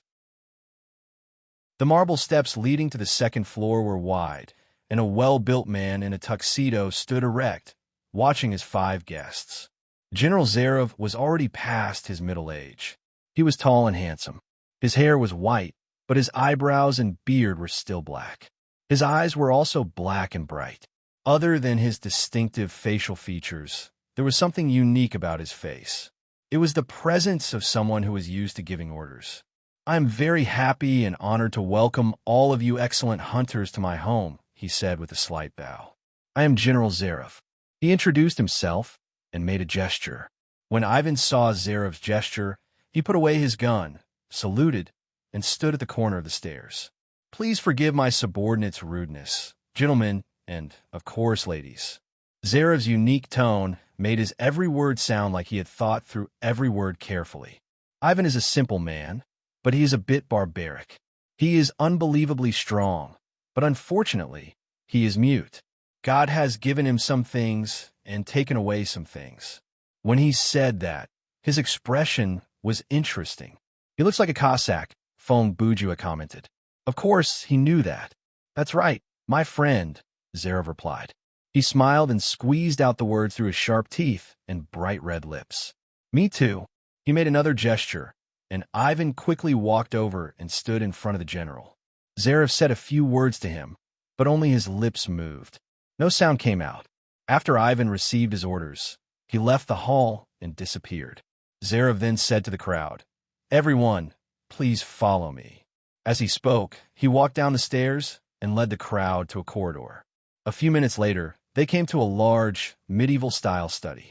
The floor was covered with a gray carpet, and the furniture and bookcases were heavy. In addition to a large number of books, there were many animal specimens, such as deer heads, zebra skins, and so on. There was even a standing grizzly bear. I have read all the books about hunting in English, French, and Russian. There is no other pleasure in my life except hunting. Zarev walked slowly in front of his collection, as if he was showing off. Did you see the head of the South African black buffalo? Fong Bujue replied, Impressive. That thing caught me and threw me into a tree. My bones were broken, but in the end, I still took care of the beast. Zarev seemed to remember the hunt vividly. Fong Bujue understood the meaning of these words. Based on the information provided by this line of dialogue, the player should have an idea of the strength of this boss. I think the South African black buffalo might be the most dangerous type of large game. Fong Bujue tried to match the words with Zarev based on the content of the novel in his memory so that he could get to the point as soon as possible. The general suddenly fell silent for a moment. Then he cast a meaningful look and said slowly, "No, that is not the most dangerous." He walked to the desk and picked up a bottle of whiskey. He raised it and looked at everyone. "Want some?" "No, thank you," Fong Bujue replied. Zarev poured himself a glass. He took a sip and said, "On this island, which is my territory, I have invented an even more dangerous type of hunting." "Invented?" Fong Bujue asked knowingly. "Huh, yes, invented."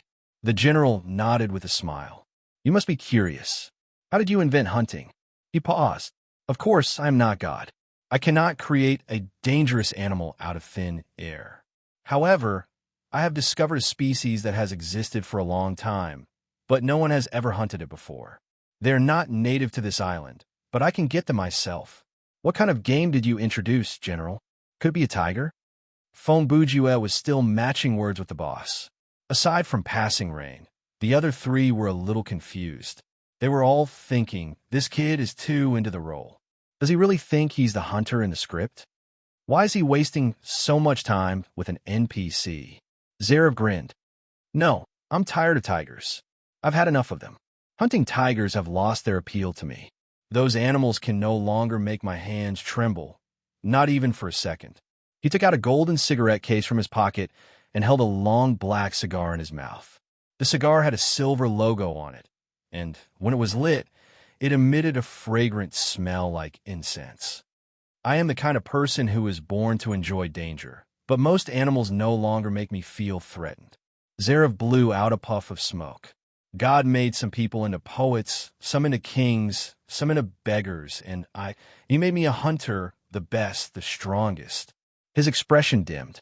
But after a period of happiness, one day, I realized that hunting no longer attracted me. You're also a hunter. Can you guess why?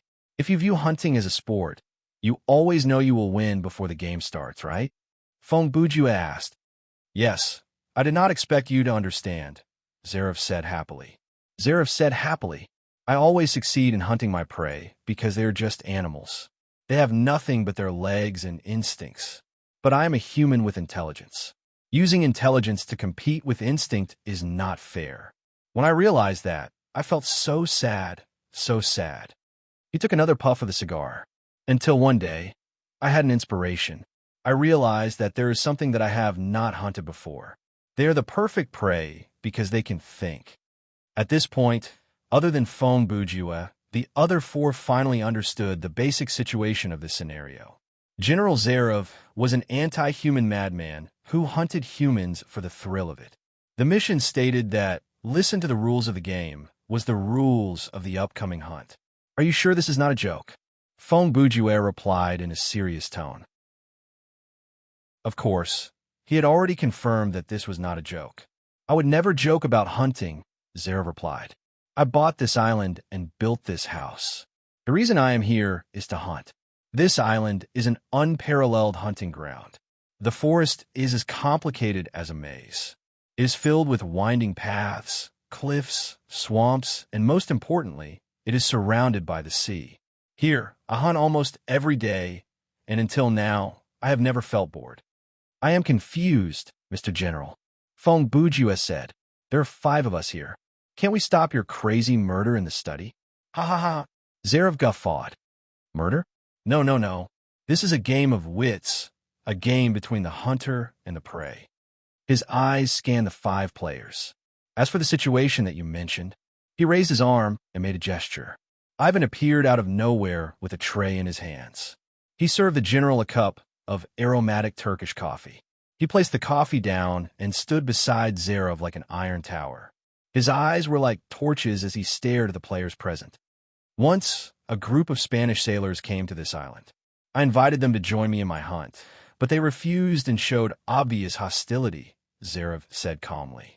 Ivan tore them into pieces by himself and fed them to the animals on the island. Hearing this, Feng Bujue's expression changed. He did not remember reading the novel that described other wild carnivores on the island. Excuse me, what kind of animals? Haha, Zarov smiled coldly. There are too many of them. Pythons, coyotes, Bengal tigers, and so on. I want to make the forest more lively, so I brought in a lot of goods. Humans are not their first choice of food. Usually, they eat wild boar the most. Of course, it is a live wild boar. They have to hunt each wild boar by themselves. This is the only way the animals can maintain their wild nature. Zarov paused for 2 seconds. His smile widened as he said to Feng Bujue, You don't look too good, my friend. Ah, because I want to hear more about wrens or parrots, and not all kinds of wild beasts, Feng Bujue replied. Ha ha ha, you are very humorous. Zarov looked extremely happy. Okay, now, let me tell you some things that you need to know about this hunt. He walked to the window and pressed a button on the wall. Do you see it? The general pointed to the sea in the distance. A light quickly lit up there, but it was fleeting. The light from a lighthouse seems to indicate a route, but in reality, this route does not exist. The rocks curled up there are as sharp as razors. They're like sea monsters, and they can crush every ship that passes by as easily as crushing a nut, the general said. I think the ship that you are on has sunk nearby. So, don't expect to escape to the sea to look for help. After showing off the ship's trap, Zarov walked to the window on the other side. He turned on a mechanism, and in the cellar below the window, the light flickered. The shape of the space below was very strange. Many large black shadows walked around, letting out low moans. Their eyes glowed faintly in the dark. As prey, hiding in one place and not moving is a very unwise choice, Zarov said. My hunting dogs are well trained. In my collection room. He glanced at the animal specimens around him and grinned. In my real collection room, there are many head specimens. Some of them are very clever, but in the end, they can't escape the jaws of my hunting dogs. Zarov closed the window and stood in front of everyone again. Okay, the rules are very simple. There are still 5 hours before sunrise. You can leave the castle at any time, and I will set out to find you in an hour. He put down the cigar and wine glass, stood with his hands behind his back, and stood in a military posture. I don't want you to think that I am bragging, but the number of prey I have hunted is far beyond your imagination. Whites, blacks, Indians, Mongols. There were a few prey that were indeed outstanding. They were resourceful, strong, and had great endurance and adaptability. But I have to say, so far I have not failed. What if you fail? Feng Bujue asked. As long as we survive until sunrise, you will lose, right? Huh. The general smiled confidently and said in a warm tone, Then your efforts will be worth it. I will prepare a single-track sailboat for you and guide you to the nearest town on land. Zarev picked up the wine glass on the table again. You can trust my promise. I swear on my identity as a gentleman, a soldier, and an athlete. Of course, you have to agree not to say a word about what happened here. He lowered his voice. If you can really leave this place. Current quest completed. Main quest updated. The system notification sounded, and a tick was placed next to the original quest in the game menu. A new quest appeared. Escape from the castle and avoid General Zarev's hunt until sunrise. Time until Zarev sets out, 59 minutes. Time until sunrise, 299 minutes. Other than the quest description, the time for these two tasks could be checked at the bottom of the quest bar, but it was not accurate to the second. The general sipped his wine, and before the players left, he kindly and sincerely gave a few words of advice. By the way, I suggest that when you're near the castle, try to avoid leaving footprints. That is a low-level mistake. Also, it is best not to go to the southeast corner of the island. There's a big swamp there. We call it the Swamp of Death. There is quicksand there. There was once a guy who thought he was smart enough to go there. My beloved dog, Lazarus, followed him. In the end, both of them died in the swamp. You can't imagine how I felt. Lazarus was the best of my hunting dogs. It was a terrible feeling. Fonbujua shook his head and turned to leave. He also did not expect that after Zarev had given so many obvious hints, one of his teammates was actually planning an impulsive and foolish act. In a flash, One Blade unsheathed his sword and charged forward. With a murderous intent, he unsheathed his sword and swung it horizontally like a charging bull. The distance between him and Zaroff was only about 5 meters. When he saw Ivan at the castle gate, he had already taken out his sword from his bag and held it in his hand. Therefore, his attack this time was very sudden. The other 4 people present were all shocked. One Blade had his own understanding of the plot. He believed that this was the best chance to kill this boss. There was no need for him to run away. He could just kill Zarev right there, and then, if he ran out into the forest to face all kinds of unknown dangers, when he was exhausted, he would have the boss come after him with his hunting dogs. That would be a bad move. Since the start of the scenario, only these 2 humanoid monsters had appeared in the castle, and they were just normal humans. How strong could they be? Their physiques were normal, and the weapons they used were normal pistols. From this perspective, this was about 2 centuries ago in the real world. These 2 bosses could not have possessed superpowers. Even if their physical fitness was set to be close to the limit of a normal human being, it would not have mattered because the combat ability of a player was also higher than a normal person's. The key point was that One Blade had a very high confidence that he could take down this boss. His confidence came from a skill, the skill of beginner's blade, decapitation. Chapter 94. Even though One Blade's title looked normal, no matter what kind of title it was, most of the abilities that it gave the player were very useful. For example, Shao Tan's title, Panicked Ambusher, looked much weaker than One Blade and One Sword, but its title skill, Retreating Slash, still gave the player a lot of room to maneuver in battle. No matter how weak, weird, or even wretched the title was, the usefulness of the title skill was undeniable. No matter how weak the title was, it would come with a skill that matched the player's characteristics and would definitely be useful. Of course, useful and powerful were 2 different concepts. A powerful title would naturally come with a powerful skill. The title skill, Decapitation, was the same for beginner swordsmanship. Name, Decapitation Special Ability Type. Active effect, appear behind the target in an instant and deliver a heavy slash at the target's neck that is 5 times the player's maximum strength. Cooldown time is 2 hours. Can only be used on humanoid monsters. Player must be within 3 meters of the target when the skill is activated. Remark: this skill was created by Guan Xiaoyu, the blade master of his generation.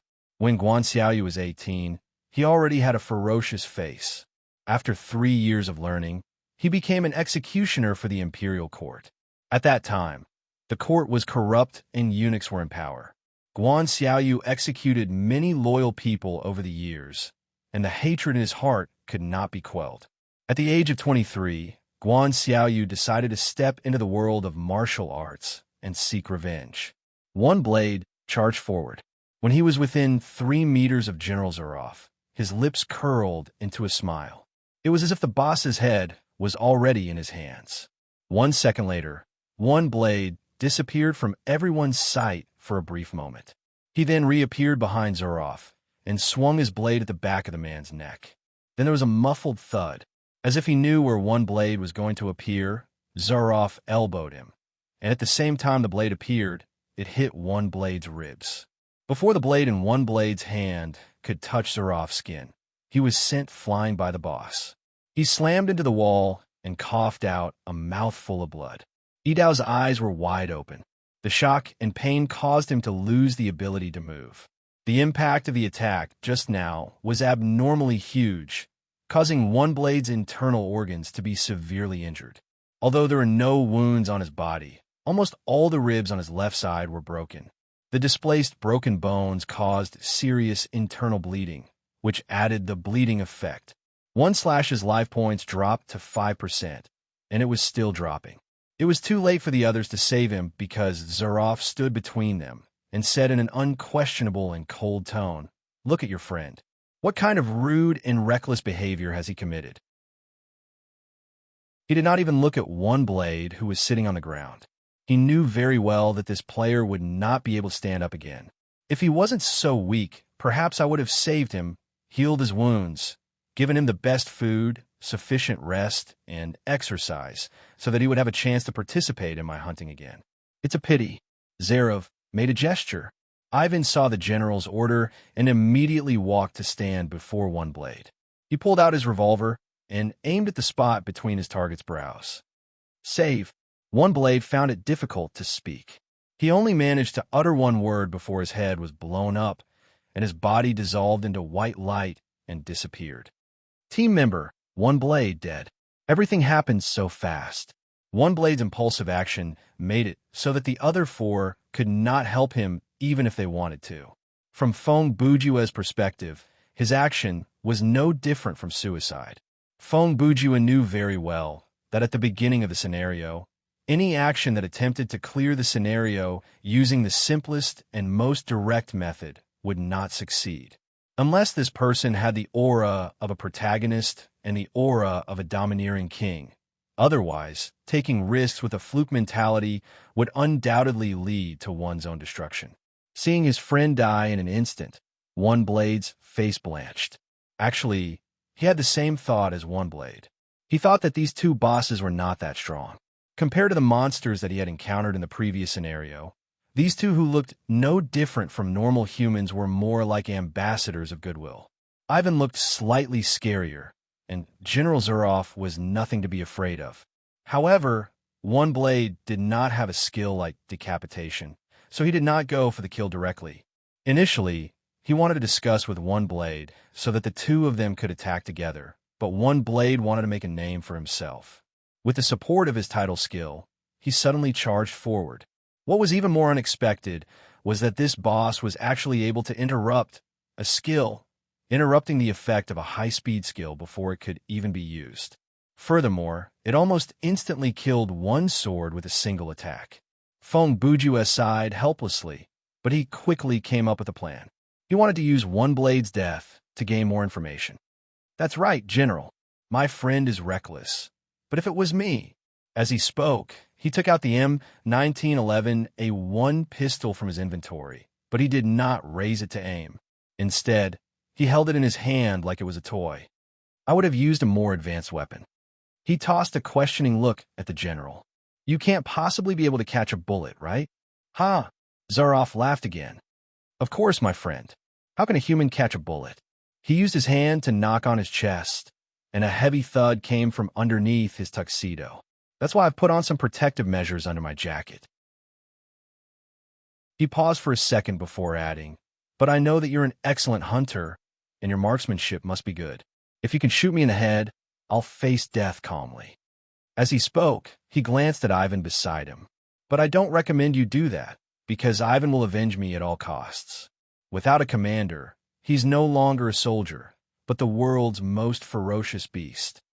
Feng Buju got what he wanted, so he put the gun away and replied with a smile. Thank you for your kind reminder, General.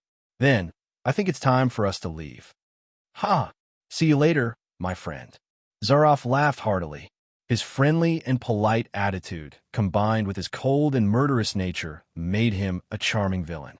His performance was so effortless that it seemed as if he had no weaknesses. It was simply chilling. Feng Bujue gave a look to his 3 teammates who were still fighting, meaning they could leave now. 5 minutes later, the 4 of them returned to the stone steps outside the castle. Along the way, they did not even dare to breathe loudly or move. They even had to think twice before making a loud noise. In other words, General Zaroff, the boss who had appeared at the start of the scenario, had displayed a power that could make one despair and suffocate.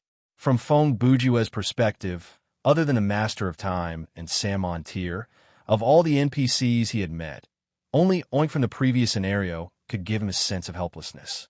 For a boss like Professor Ashford's mutant, General Zaroff would probably be able to take care of it with a dagger.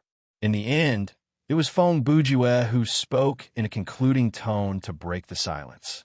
Obviously, General Zero's human appearance does not mean anything. From the perspective of the game, he is a monster.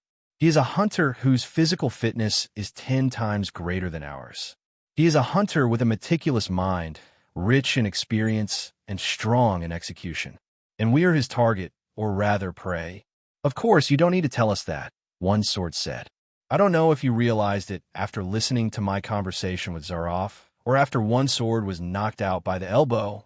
In any case, Brother One Sword must have realized it after that. But it was already too late, Feng Bujue said. Thankfully, we still have a chance to discuss this. Wait a minute, One Sword interrupted. One Sword stroke interrupted. I've been meaning to ask this for a while now. At first, I thought you were the type of player who was particularly immersed in the game. That's why you were talking to the boss. But later, I realized that you seemed to know what Zaroff was going to do. What's going on? Actually, explaining this question is just a waste of time. But it looks like if I don't explain it, you won't listen to what I have to say next. Feng Bujue's words, combined with his expression when he said it, could easily be interpreted as, since you asked so sincerely, I will be merciful and give you an answer. If you're done, then hurry up and say it, Passing Rain suddenly said from the side. After being exposed, Feng Bujue laughed. Fine, the plot of this scenario should be taken from a novel called The Most Dangerous Game. The story itself is not long, and it basically follows the main character, a hunter who is tricked by Zaroff into coming to the island. Then, he becomes the prey, and a hunting game that lasts for 3 days begins. The main character uses his own survival skills and hunting knowledge to hide and create traps to deal with the general. He successfully survives the time limit and sneaks back into the castle on the 3rd day to win the game.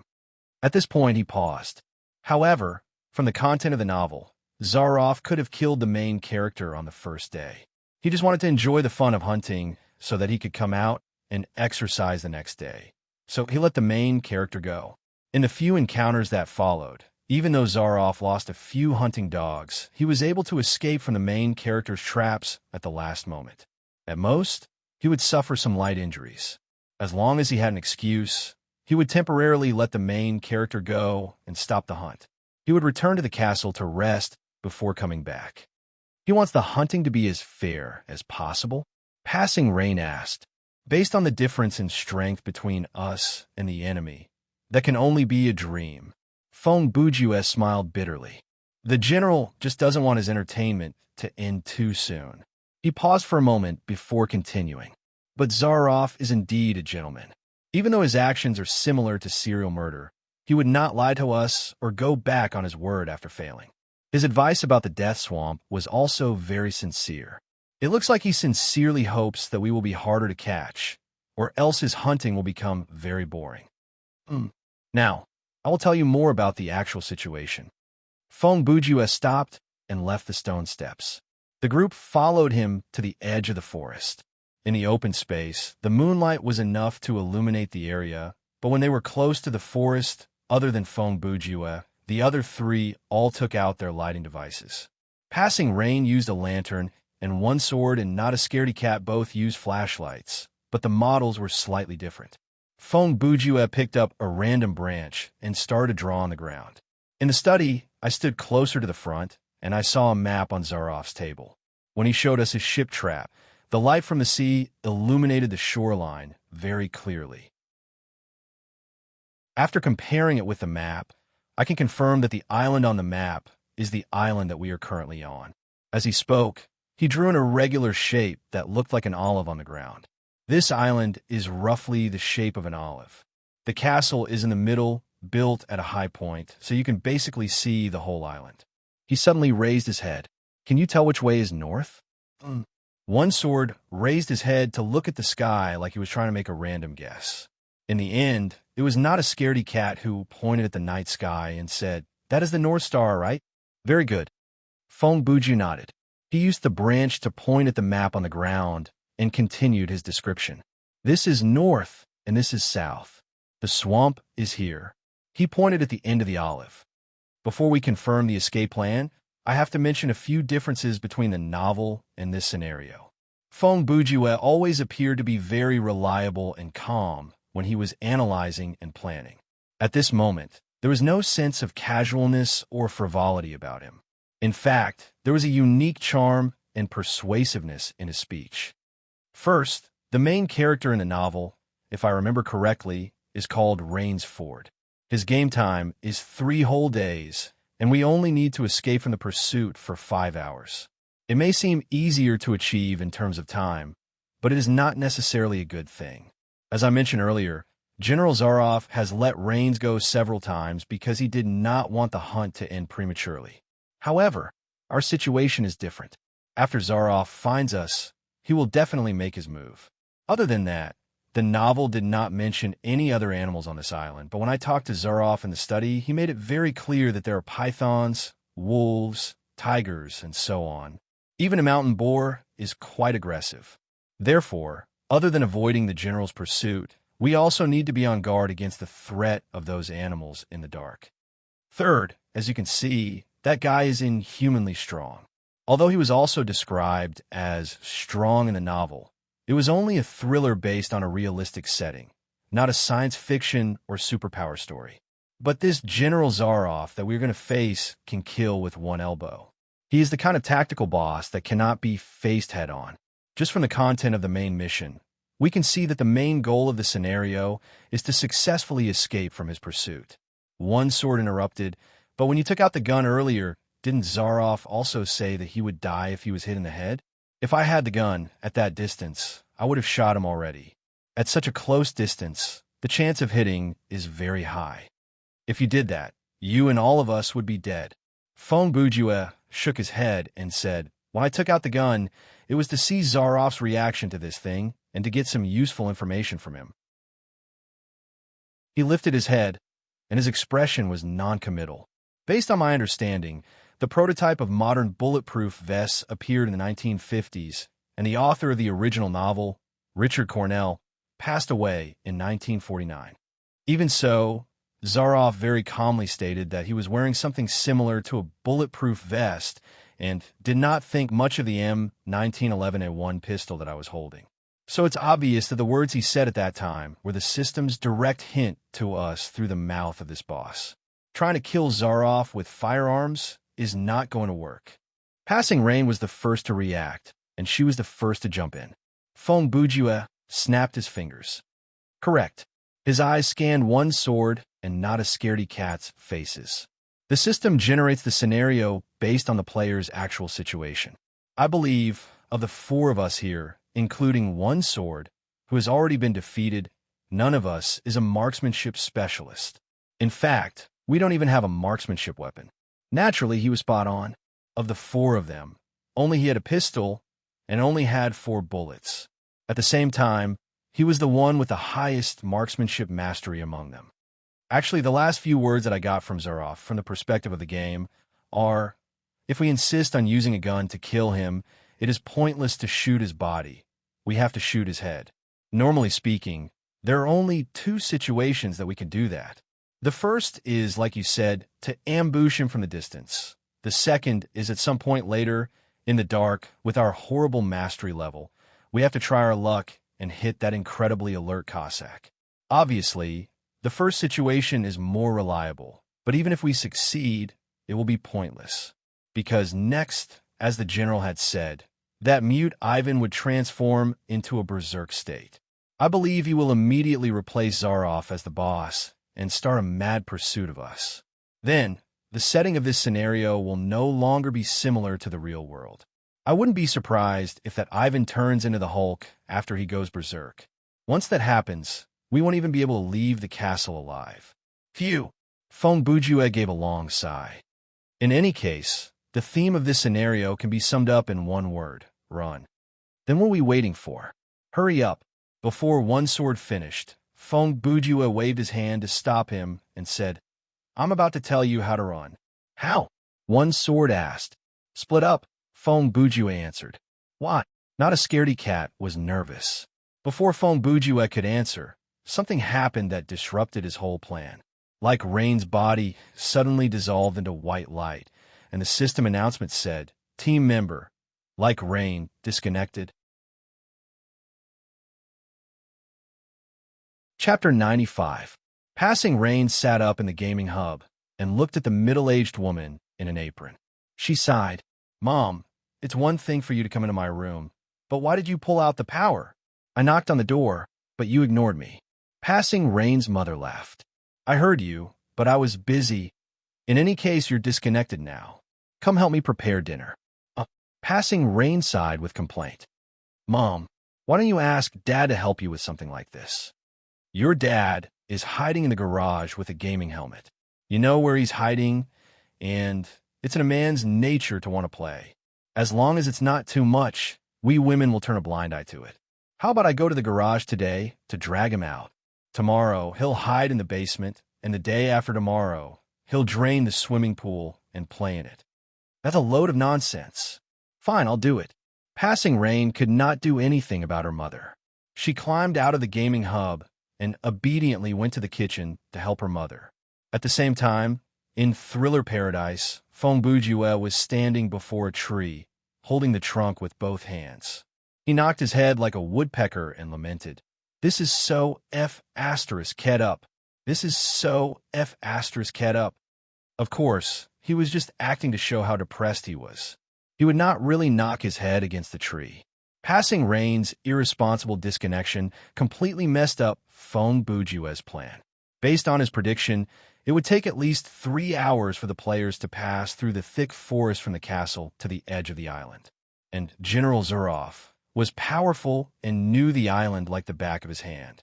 Even though he would not be able to travel the same distance at such a high speed, he would probably need at most 2 hours to cover the distance.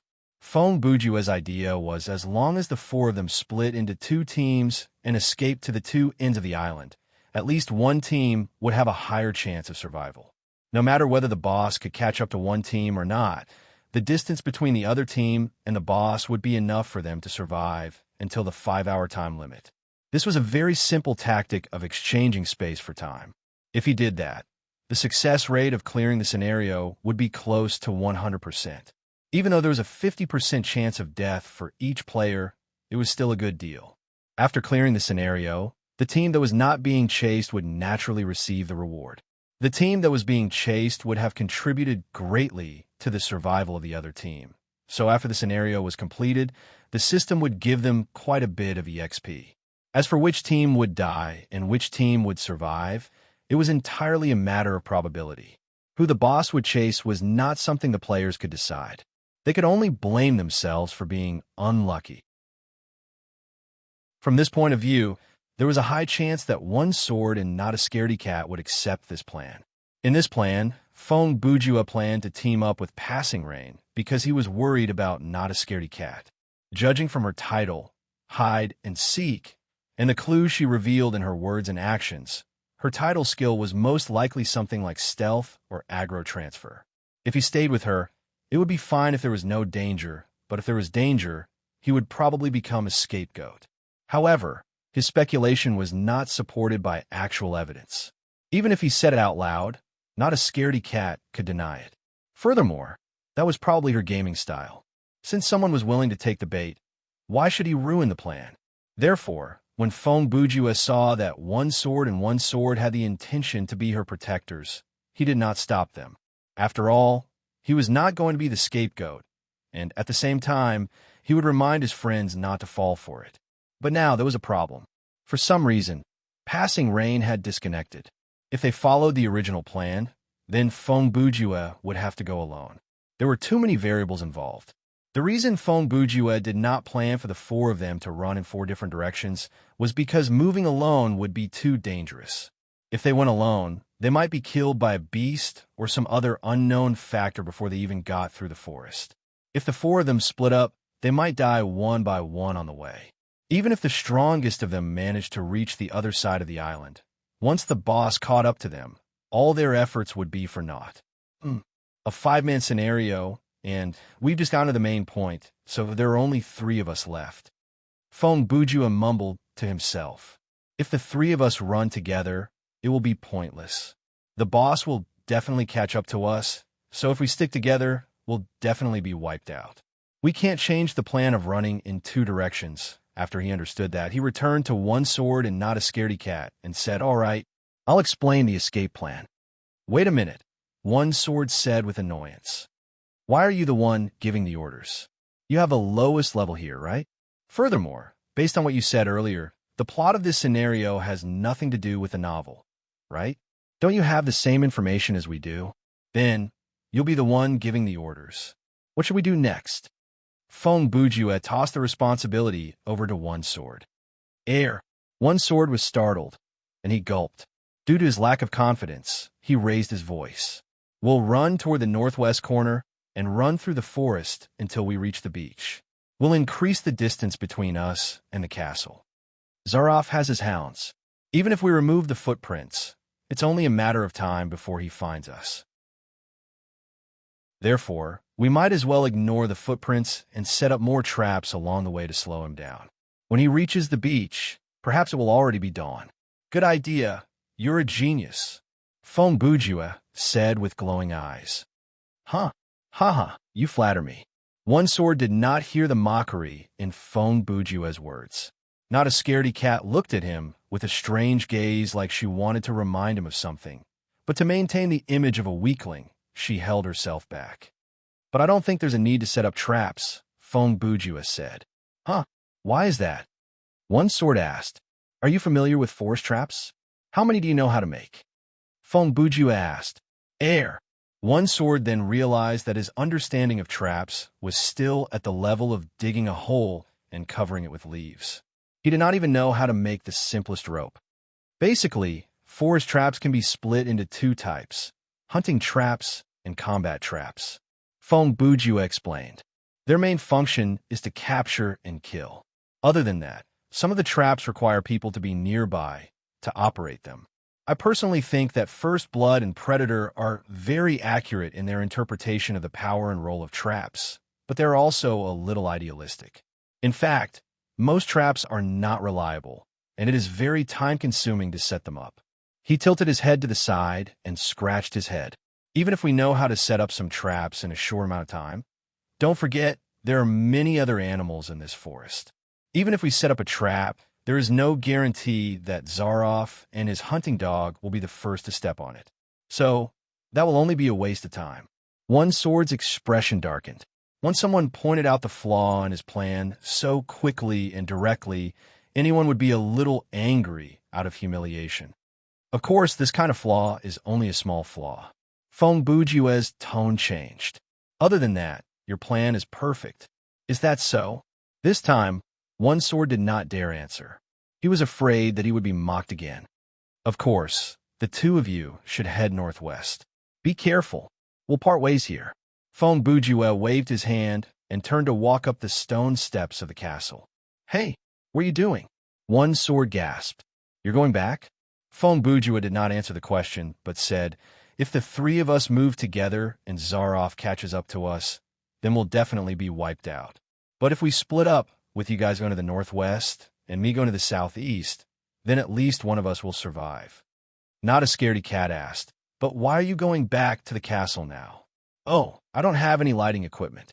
I'll go ask the general if he could give me a torch or something. After Feng Bujue answered, he walked up the stairs and returned to the castle occupied by the boss. Huh, this guy has lost his mind. One sword laughed drily. Humph, no wonder his name is Feng Bujue. Not a scaredy cat looked at Feng Bujue's back with contemplation in her eyes. Let's go. Just ignore him, One Sword said. Not a scaredy cat instantly reverted to her naive self and replied, okay. Big brother One Sword, you have to protect me. Ha! Leave it to me. One Sword patted his chest with confidence. He took out his sword, raised his flashlight, and led Not a scaredy cat into the forest. At the northwest corner of the island, deep inside the forest. In the darkness, there was a soft, rustling sound. A shadow was wiggling on the ground. It moved around the tree trunk and slithered among the pebbles. Pythons were the most lethal predators in the forest, one of the creatures at the top of the food chain. On this island, there was a large, evil, and cold-blooded creature. Its body was more than 10 meters long. Its head was flat and covered in wrinkles. Its back was black, and its stomach was dark brown. There was a thin, vertical white pattern on its back. It was a natural-born killer. Its forked tongue was like a three-dimensional sniffing radar, and its thick body could crush any animal to pieces. There was no poison in its body because it did not need to. It could stretch its jaw until it dislocated. It could swallow a living human and spend several weeks digesting it. After a hunt, it could maintain a state of not eating for several months. Other than General Zaroff, this giant python was fearless. Other than General Zaroff, no one could kill it. Normally, it lived on the island, in a nest that other animals avoided. Tonight was the night it went out to hunt for food after several months. Chapter 96. What Feng Bujue found after he returned to the castle surprised even himself. 1 minute after he knocked on the door, Ivan came to answer it. After Feng Bujue entered the room, he chatted with the general for a while. He tried to borrow something like a torch for light, but the general very generously gave him a dagger and a flashlight and advised him not to waste any more time. Actually, in this scenario, the players only needed to ask for them, and the boss would give them these 2 items for free. One was for the convenience of moving through the forest, and the other was for light. As the player's level increased, these kinds of tools would become easier to obtain. This was because normal quality items like these would lose their value after the player's level increased. They would become more like consumables. When the player reached level 20, they would have at least 1 or 2 excellent quality items. Even if they could not find them in the scenario, they could buy them with the game coins and skill points gained from leveling up to level 20. After all, there were many ways to obtain equipment in Thriller Paradise. After obtaining the flashlight and dagger, Feng Bujue started his escape through the forest. Based on his prediction, there should not be any beasts in the forest around the castle. Since the animals acted on instinct, they should know that the area around the castle was the territory of the king of the beasts. Of course, I was referring to General Zaroff and not Chinyaru. Therefore, Feng Bujue had nothing to worry about when he entered the forest, and he moved quickly. He cut through the thistles and thorns without stopping. He waded through weeds that were more than 1 meter tall, jumped over muddy pits, and circled around steep stone walls. Other than stepping on a pile of feces that he suspected to be made by a coyote, everything was relatively smooth. Warning: General Zaroff has left the castle. When this system announcement came, Feng Bujue looked at the quest tab. It said, time until sunrise, 240 minutes. It was around this time that Feng Bujue really entered the stomach of a beast called the Forest. He did not know when, but there were several leeches on the back of his neck. When his life points started to drop, Feng Bujue noticed their presence. He lost a little more blood as he scraped the blood-sucking mollusks off the back of his neck with his knife. Fortunately, the game manual mentioned that in such situations, the parasites would not burrow into the clothes and would only attack the exposed skin. Otherwise, Feng Bujue would definitely strip her naked and check her thoroughly before he could be at ease. At this moment, he finally realized the price he had to pay for moving so quickly. The effects of the humid tropical climate were starting to show. His stamina points were dropping at an alarming rate. The effect of jazz dance was obviously limited in the rugged terrain of the forest, and the clothes he was wearing made him feel stuffy and uncomfortable. However, the lesson from the leeches made him not even dare to roll up his sleeves. After another half an hour, the forest in the dark had already revealed its ferocious appearance. The shadows of the trees were like a curtain. When the surrounding trees became denser and denser, Fong Bujue had no choice but to climb to the top of a tree to look at the sky. Otherwise, he would gradually get lost. The deeper he ventured into the forest, the more obvious the difficulty of the environment became. Some areas had 3 to 5 layers of vegetation. From top to bottom, it was like a tent. Even the moonlight lost its effect. The flashlight became Fong Bujue's only hope. When I first saw Man vs. Wild, I thought they were just putting on a show, but now that I'm in the forest, I'm as helpless as a child. It's true that it's not tiring to judge a person's work. The difficulty of traversing the forest is not something that can be conveyed through the camera. Fong Bujue lamented internally. He could not help but be reminded of a rerun of a classic video from the Discovery Channel that he had seen before. The host of the show had given him the feeling that surviving in the wilderness is not that difficult after all. However, he understood now that the act of traversing a long distance with a small knife in the middle of nowhere was not something a normal person would do. Suddenly, from the darkness to Fong Bujue's right, there were 2 animal cries. They sounded like heavy panting, mixed with the sound of wee wee wee. It sounded like a wild boar. Fong Bujue's first reaction was to climb up a tree. He did not want to compete with a 4-legged creature in the dark. The cries were approaching, accompanied by the sound of the wild boar's stomping on the ground and its body rubbing against the trees. Fong Bujue quickly climbed up the tree and aimed the flashlight's beam in the direction of the sound. That's not right. There seems to be another sound. Fong Bujue vaguely heard the sound of another animal. He quickly understood why a wild boar would run amok in the middle of the night. 10 seconds later, the wild boar appeared in Fong Bujue's sight. Its 4 limbs were thick and short, and its body was muscular. Its body was covered with a thin black mane. When it charged forward, it was like a small black tank. At this moment, the mane around the wild boar's neck was standing up, and it was constantly barking. These signs indicated that it was quite agitated.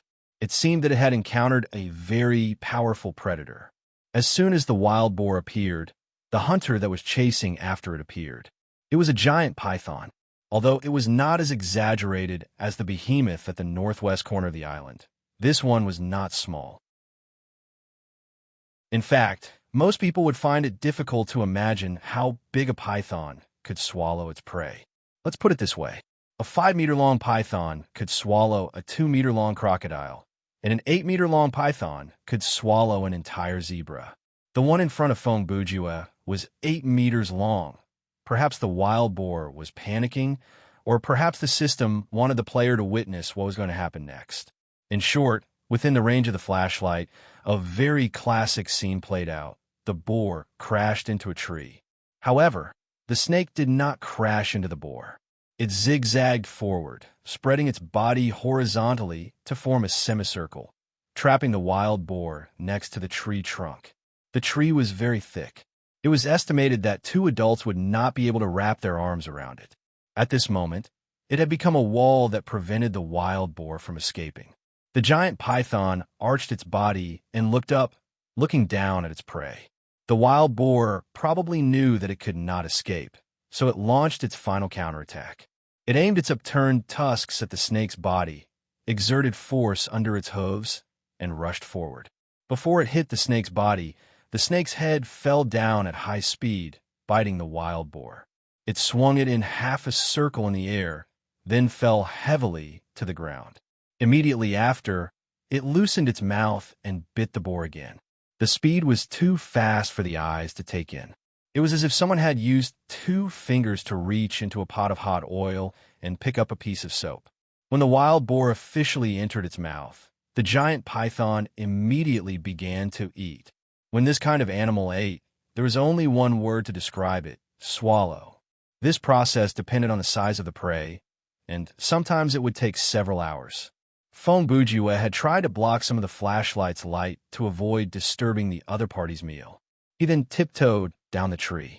He did not have time to wait for the giant python to slowly stuff the wild boar into its mouth. He could only pray that the other party would focus on eating and ignore him.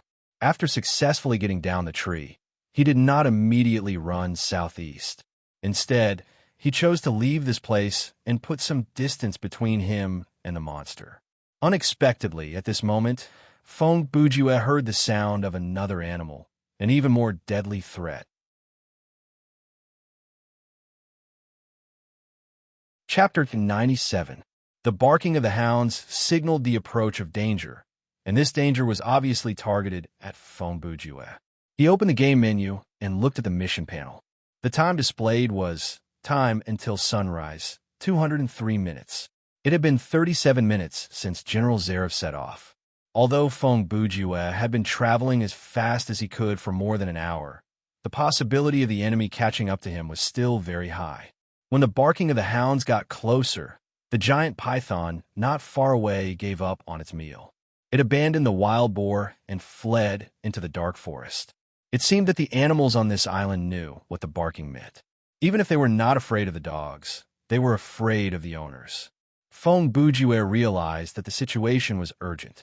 He had to make an effective response. Even if he was doomed to die, he had to try his best to buy more time for his two teammates and increase their chances of clearing the level. Hiding was not going to work. Feng Bujue had more or less left some footprints along the way. With the general's tracking ability, not to mention footprints, even broken branches, stepped on weeds, and so on would not be able to escape the eyes of the Cossacks. Furthermore, Zarev had brought his hounds with him. The smell left on the ground was as obvious as a road sign to animals that had a better sense of smell than humans. In this situation, the prey should be extremely nervous. In a dark and complicated environment, hearing that a powerful boss was gradually approaching, but not knowing when and how this human hunter would attack. This feeling was self-evident. In most horror or action games, being chased by something was often a test of the player's mental fortitude and control. If it were any other player, they would have run away long ago. They would not have cared about direction. They would have just run away from the barking of the hounds. However, Feng Bujue was as calm as ever. He did not feel fear. He quietly put away his knife and used a flashlight to confirm which direction was the safest before he started running. He was not worried that the flashlight would expose his whereabouts. Even if he turned off the flashlight, it would not slow down the enemy's approach. Instead, it would make it difficult for him to move in the dark. After Feng Bujue observed for a while, he felt that the path to the north was a little flat. He used the flashlight to illuminate the path ahead and ran as fast as he could. The barking of the hounds behind him was still getting closer, but he ignored the auditory pressure. He did not turn back or get distracted once. He focused all his attention on the path ahead to ensure that his speed was not affected. When running in such irregular terrain, the escapee should not turn back to look at the pursuer every 3 steps. Doing so would only cause more harm than good. In the many horror movies that Feng Bujue had seen, there was a plot that appeared quite frequently. A character, usually a beautiful woman, was being chased by a monster, and the place where they were being chased was the forest. The beautiful woman ran as she screamed and looked back at the camera from time to time. The camera followed her from the monster's point of view, constantly changing between shots. After running like this for a while, there was a 100% chance that the character would fall. Then, with a chaotic editing scene, a screen full of ketchup, and a squeal that sounded like a pig being slaughtered, the monster would get the first blood. Feng Bujue would not make this kind of mistake. It was impossible for him to trip over the monster. It was more realistic for him to trip over the monster. The chase continued for a while, and the barking of the hounds was finally about 15 meters behind Feng Bujue. He knew that he had entered the enemy's line of sight. Logically speaking, Zarev had 2 choices. 1, he could loosen the hound's collar and allow the dog to charge freely at the target. 2, he could use his boss-level shooting ability to finish the job. Either way, Feng Bujue would be killed in a matter of seconds. The only difference was whether his throat would be torn apart by the sharp teeth or the back of his head would be blown up by the bullet. However, as the saying went, a wound on the back was the shame of a swordsman. That did not seem to have much to do with the current situation. In any case, Feng Bujue decided that even if he was going to die, he would put up a fight. Since it was going to be over soon, the life points and stamina points that had not been depleted would be meaningless. With a thought, he activated body enhancement spell and suddenly accelerated. With a stomp of his feet, he jumped to the side and hid behind a tree. This was the first time that Feng Bujue had used this skill. The feeling after activating it was amazing. It was as if the blood in his body was boiling, and his whole body was radiating heat. This kind of heat was different from the heat brought about by the environment. It was not sticky and uncomfortable. Instead, it brought about a kind of mental excitement. It was not an exaggeration to say that it had ignited his fighting spirit. As a skill that did not consume any energy and only used up life points, this was the effect that Chungo wanted. Something's not right. Feng Bujue, who was behind the tree, suddenly had a suspicion. After activating the skill, Feng Bujue's various physical abilities were strengthened. Naturally, his 5 senses were heightened as well. His hearing became very sensitive, and his reaction speed was superhuman. Intuitively speaking, even the flow of time seemed to have slowed down. At that moment, he could clearly distinguish and separate the various small sounds that entered his ears. Therefore, he realized that under the cover of the barking of the hounds, there was only the sound of 4 legs stomping on the ground. There was no sound of human footsteps at all. He poked his head out from behind the tree, and, as he expected, there was no flashlight or other light source. General Zaroff would not have chased after him blindly with the hounds, so he could basically confirm that from the beginning, it was only a dog that chased after him. Feng Bujue soon understood. This was the scenario, leaving a way for the players to survive. He had overestimated the difficulty of the scenario. He had thought that the general would take around half an hour to catch up to him with the dogs, but from the looks of it, Zaroff had first released the large pack of hunting dogs that he had seen at the castle, and he had taken his time to catch up to them. Perhaps it was due to one blade's premature death and passing Rain's disconnection, or perhaps the difficulty of the scenario was based on what the players could do in the 1 hour before the boss set off. In any case, this kind of setting was more in line with the system's usual flawless style. Since the players could split up, the monsters could split up as well. This way, there would not be a situation where one team cleared the scenario without any difficulty while the other team fell into despair. Every team would face this kind of challenge, and, correspondingly, the boss would appear later. Chapter 98. A mere dog has been chasing me for half a day. Feng Bujue was annoyed when he realized that. Furthermore, he had already activated his skill. If he stopped now and fought in his normal state, the life points that he had spent in the past half a minute would have been wasted. He hurriedly dashed out, wanting to use the shortest amount of time, the fastest and most ferocious attack to blast that hound into pieces. Feng Bujue slid to the side. He held the flashlight in his left hand and held the wrench in his right. He was ready to attack at any moment. However, when a monster entered Feng Bujue's sight and was illuminated by the flashlight, he was shocked.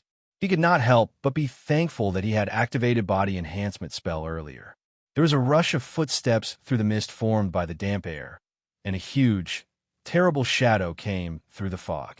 Its neck was raised proudly, its eyes were almond-shaped, the top of its head was flat, and its ears stood erect. Its white and strong teeth bit down in a scissor shape. The muscles on its body were well-developed and compact. Its neck was slightly arched and gradually widened to join its body. Its back was short and strong, and it had enough width. Its thighs were long and wide, and the front and back of its body were well-balanced. These were the characteristics of a well-trained, and well-bred dog. Of course, as a monster from Thriller Paradise, the purpose of its creation was to scare and kill people, not to participate in the Westminster competition. Therefore, it had something that a normal dog did not have. Its body was as black as coal, and its eyes were as bright as fire. Its body was unbelievably large. Compared to it, a tiger would be no different from a cat. It opened its mouth to reveal its fangs, and saliva dripped from its teeth. The most exaggerated thing was that the head of the hound's mouth, neck hair, and the lower part of its neck were shining. It looked very much like the legendary hellhound, except that this monster only had one head and not three. This thing is made from alchemy, isn't it? When Fong Bujue gasped with dissatisfaction, the hound had already leaped at him. The monster stood up on its hind legs and could bite Fong Bujue's neck, so Fong Bujue did not dare let his guard down. He jumped back and evaded the hound's bite. This time, Fong Bujue jumped so far that even he was surprised by himself. The bonus brought by the body enhancement technique was far beyond his expectations. It was the first time he had experienced such a physical quality that was obviously higher than that of ordinary people. He wasn't used to it. For example, his dynamic vision, which had been greatly improved along with his speed and strength. As long as he focused, everything in front of him seemed to slow down. He could even see a mosquito clearly. He even felt like he could catch the mosquito with 2 fingers if he stretched out his hand. At the end of the first movie of The Matrix, Neo seemed to have felt the same way after his awakening. When Smith attacked him for the last time, he easily received the attack and changed his two-handed stance to a single-handed stance with a puzzled look on his face. This was a normal reaction after one's strength had suddenly increased by several times. It was a slight discomfort. The hound attack did not stop. With a howl, it jumped in an arc that was comparable to Fong Bujue's jump and once again pounced forward. Clang! The sound of metal clashing rang out in the forest. Fong Bujue was knocked down by the monster, but he wasn't bitten because the Mario's wrench in his hand was held horizontally in the hound's mouth like a bone. The hound's bite was extremely strong, and its teeth were as hard as steel.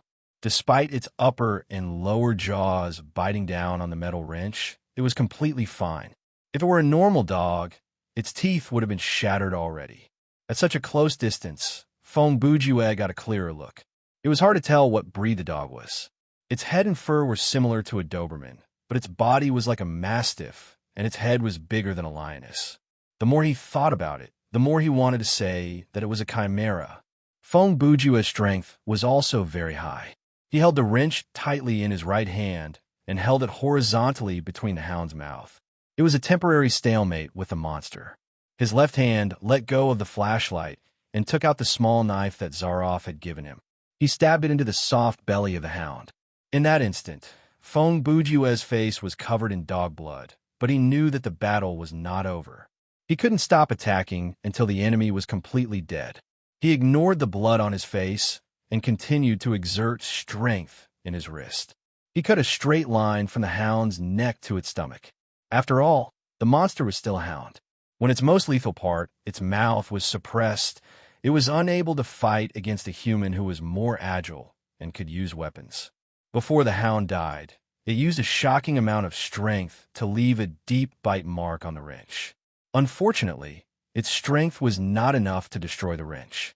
The terrifying howl eventually turned into a wail. Its blood and guts splashed all over Fong Bujue. Then it was over, and its body collapsed to the ground.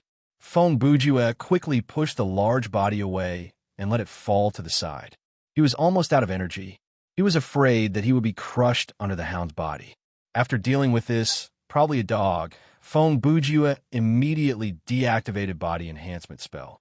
In less than 3 minutes, he was burning his life points at a rate of 2% every 5 seconds. Combined with the fact that he was already low on life points before the battle started, his life points had dropped to 32%. There were still 3 hours until sunrise. If this continued, even without Zaroff, another dog like this, or another leech incident, Fong Bujue would die on his own. Huh! After deactivating the spell, Fong Bujue gasped for air. The pain, fatigue, discomfort, and so on all over his body surged like a tsunami. It seemed that there were still some after effects after using the body enhancement technique. These symptoms could not be explained by the attributes or the description in the menu. It was similar to a kind of mental fatigue caused by overload. However, there was no time for Feng Bujue to rest. He had to continue his journey. With every step he took toward the southeast, he would be one step further away from danger. Using space to trade for time. While he was fighting for space, he could not afford to waste time.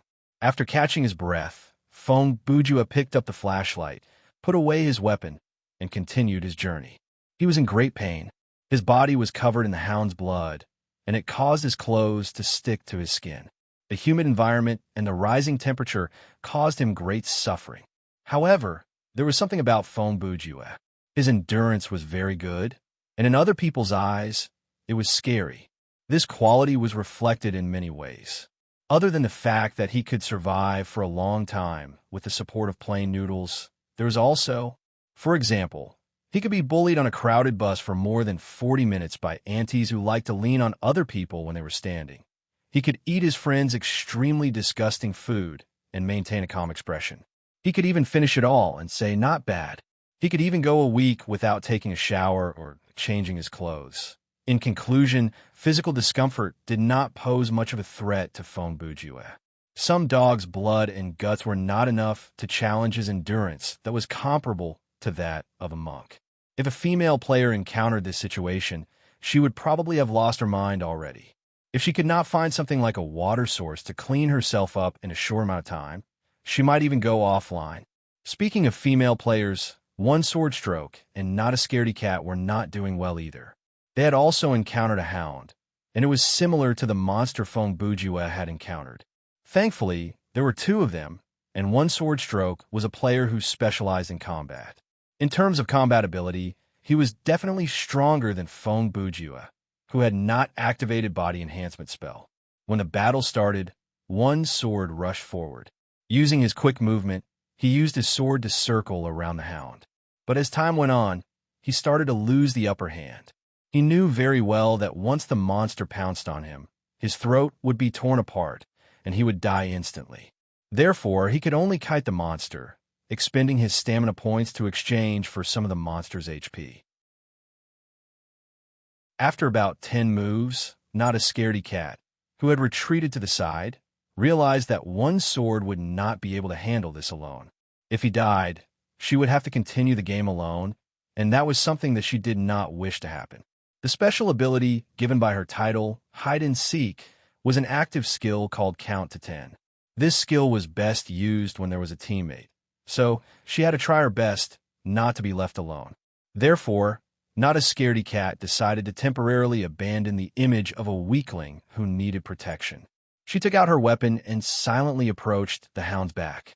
Not far away, One Sword's range of movement was slowly being narrowed down by the hound. He slowly retreated to the side of a tree, and the space for him to evade was slowly shrinking. In his heart, he had a more accurate assessment of his combat ability compared to the monsters. His maximum speed was indeed 30% faster than the hound, but that was about it. The difference in strength was too big, and there was no way he could fight the monster head-on. That was the nature of combat. Before and halfway through the battle, the mentality of the players would change. Merely observing the opponent would not provide as much information as actually experiencing the battle. Before the battle, the mentality of how strong can the opponent be would be quickly shattered once the battle started. The exhaustion of stamina points waited for no one, and the situation was not completely under One Sword's control. Now, he was faced with a decision. Should he sacrifice a large amount of life points to fight back for a more stable victory? Or should he continue like this until he came up with another solution? Just as One Sword was hesitating, a scene that shocked him appeared before his eyes. The place where they were fighting was close to a stone wall. The trees around them were scattered, and the night sky above them was clear and beautiful.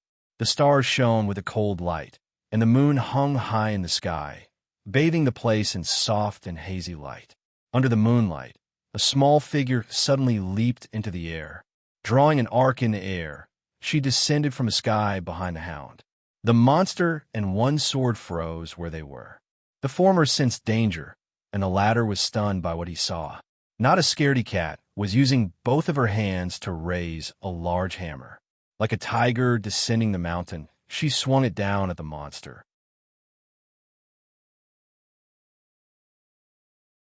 Chapter 99. The battle ended quickly. A colorless and formless aura bloomed from the sledgehammer, causing its destructive area and lethality to increase sharply. Before the hound could even wail, it was hit in the waist, and its body was snapped in half. Not a scaredy cat skill was called Elephant Hoof Leap. As a consumable skill, the learning requirement was Fighting Mastery Level D and above. Of course, One Sword was not privy to the details. He only knew that a monster that was as powerful as him was killed in one hit by the seemingly weak, not a scaredy cat. When One Sword had just reached level 15, he had also played the killing game once. He knew very well that if he were to face an opponent like Unafraid in that mode, he would end up exactly like the Hound if he made a single mistake. Seeing the look in One Sword's eyes, not a scaredy cat realized that there was no need for her to keep up the act. Her innocent and cute expression disappeared without a trace, and even her tone changed. She sounded more like a delinquent. "Sigh, what can I do? I didn't think I would have to do this myself." She dragged the sledgehammer with one hand and walked forward. The sound of the sledgehammer rubbing against the ground showed an astonishing feeling of weight. "I didn't expect you to be so weak." She went around to the side of the hound's corpse and swung her arm.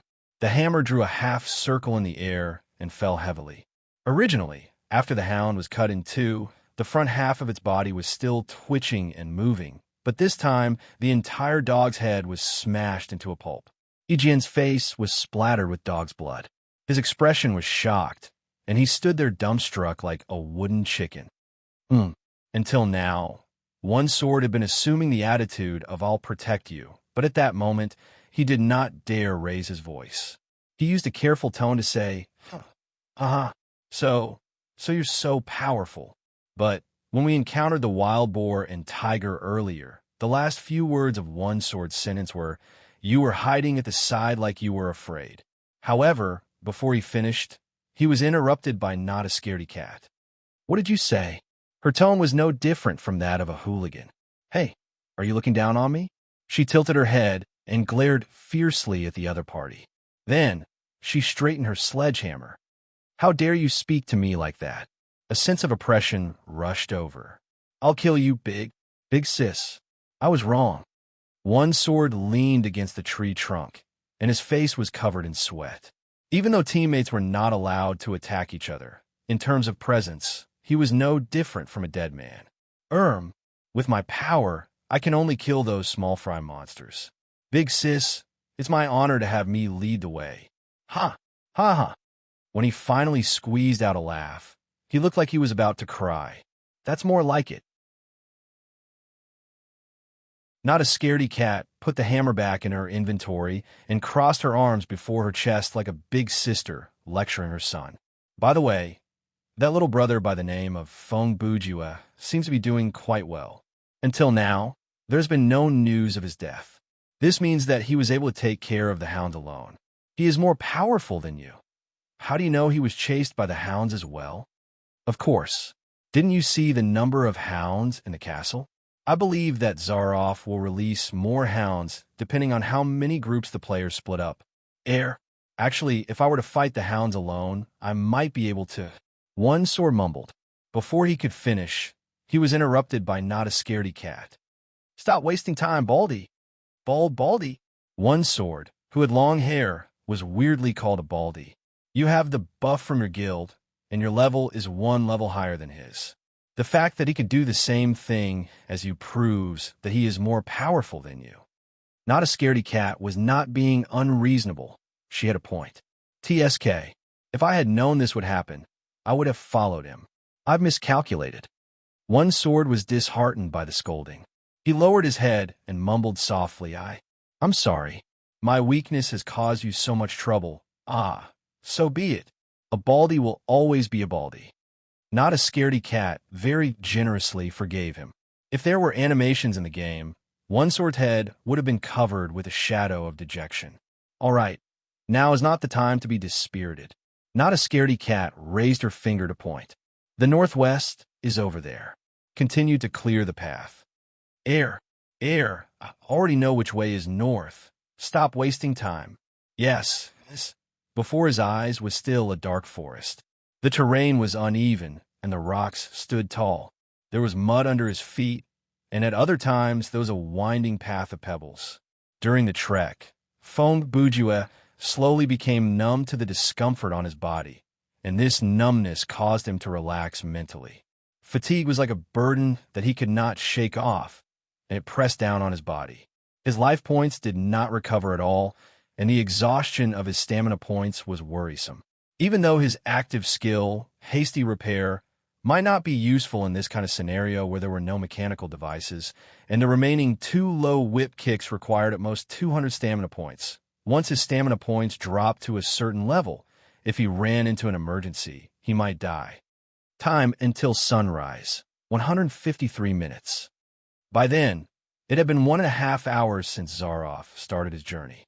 Theoretically speaking, from the moment they received the quest, the players should have been on the run for 146 minutes. Of course, Fong Bujue did not actually use those 146 minutes.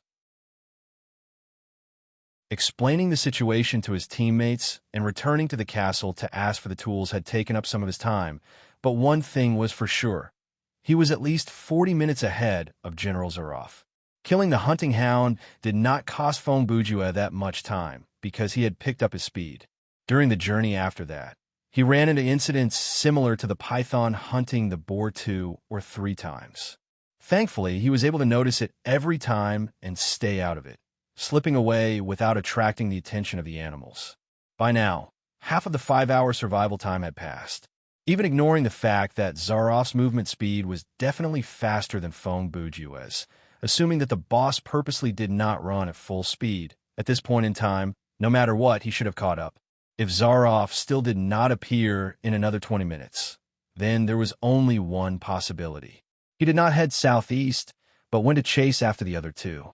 Therefore, from the bottom of his heart, Fong Bujue could not wait to hear the system announcement that one of his team members had died. It was not that he disliked his 2 teammates, but that was the nature of this scenario. Someone had to be sacrificed, and for either side, it was a 50% chance. He believed that the other party was feeling the same way as he was. After another 10 minutes, Fong Bujue decided to stop moving. He sat down on a relatively flat rock and used his hands to massage his sore legs, enjoying this moment of rest. Obviously, at this point, the plan of exchanging space for time could be considered a success. Even if the general killed Fong Bujue or the other 2, he would not be able to catch up to the survivors on the other side of the island. At that moment, Fong Bujue's plan had entered the second stage, the stage where they would slow down to focus on survival. This stage had nothing to do with the other 2, and the reason was simple. There were 2 of them, but Fong Bujue was alone. If General Zaroff really appeared to kill him, he would have nothing to say. But if the general went to the northwestern corner, Fong Bujue would have to be extra careful. If the general didn't come after him and he was killed by something else, it would be a great tragedy if everyone in the team died.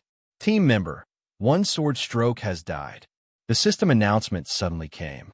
When Fong Bujue heard that, he smiled shamefully. But several seconds later, the smile froze on his face. Why is there only 1 death? He waited anxiously for the news that Not a Scaredy Cat had also been killed. Only when he heard that both of them were dead would he feel at ease. This was because Fong Bujue believed that with Zaroff's ability, no matter what kind of skill the girl from hide-and-seek had, it would be useless. At most, it would help her live a little longer. But if the news of Not a Scaredy Cat's death did not arrive for a long time, then many things would change. The chance of her escaping from the general was very small, and the bigger possibility was 1 sword stroke's death had nothing to do with Zaroff. He had died from some other monster or incident. Based on this train of thought, the worst-case scenario was that Zaroff had actually come to Fong Bujue's side, and 1 sword and Not a Scaredy Cat had run into some other danger, causing one to die and the other to escape. In the next 2 hours, Not a Scaredy Cat would be left alone to face various death threats. And Fong Bujue himself, with that in mind, Fong Bujue felt the pressure return. He pouted and blew at the hair before his forehead. This is bad. Now, There is no way to tell where the general has gone. Team member, not a scaredy cat has died. The system announcement came again. Huh? Feng Bujue was startled before he sighed in relief. Phew, then I did not need to worry. Looks like they did run into Zaroff. With that conclusion, Feng Bujue felt much better. What he needed to do now was to slowly move toward the southeast while ensuring his own safety. Actually, staying where he was not a bad idea. In this kind of scenario, staying where he was would not be treated as a passive game by the system. However, Feng Bujue was very cautious of Zaroff. If the general increased his speed and turned back, the distance that he had covered so far was not safe enough. Therefore, after resting for another 10 minutes, Feng Bujue continued his journey. This time, he only walked about 300 meters before he stopped. After passing through a section of terrain with a drop, he found something in a small valley beside him, a human skeleton.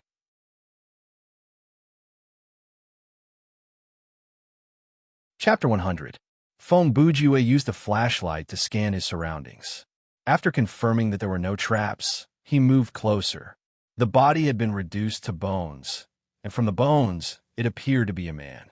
He had been rummaged through by a beast after he died, so he might have been dragged there from somewhere else. It was hard to tell where he died. The clothes on the body should have been torn apart when the beast feasted on the body. Feng Bujue squatted down to inspect it, and he soon found a small iron box among the tattered clothes. The iron box was about the thickness of a finger, and it was about the size of a picture. Perhaps it was used to store pictures. The iron box was rusted, and that was normal in the damp environment. Feng Bujue took out a small knife and pried open the iron box. There was no picture inside the box, but there was a pencil and a folded piece of paper. The paper was filled with words. Item name, message from the unknown deceased item type, plot item, quality, warn function, unknown can be taken out of the scenario. No remark. Even though you have found this, you do not necessarily need to read it, because once you read the content, everything will change. The first thing that entered his eyes was the item description. Seeing the remark, Feng Bujue had a feeling that something was off. It appeared like the message left behind by the unknown deceased had a very important meaning. But it does not necessarily need to read it. What does that mean? Could it be that reading this paper will change the plot? Feng Bujue grumbled. Should I read it or not? Now that I am the only player in the scenario, as long as I am careful in the next 2 hours, the chance of clearing this scenario is more than 90%. But what if reading this causes something bad to happen? If this was anyone else, they might have given up, but this situation was Feng Bujue's Achilles heel. If you found a beautiful woman to seduce him, he might not be tempted. But if you placed a stack of paper before him and claimed that it was a plot that no one could understand, he would definitely jump at you to snatch it. At that moment, Feng Bujue's reading addiction was acting up, and his heart was itching. Unless he had a teammate like Passing Rain to take the thing away and forbid him from touching it, he had to read it. He unfolded the paper and shone it in front of his eyes. It was written in Russian. Feng Bujue's heart skipped a beat. A terrifying thought appeared in his mind and became a reality in the next few minutes. Although this mystery novelist was quite knowledgeable, he did not know Russian. Fortunately, the system had a translation function, and the Chinese version would appear in the menu. If anyone sees this, it means that I'm already dead. That's good. It's a relief for me, and I deserve it.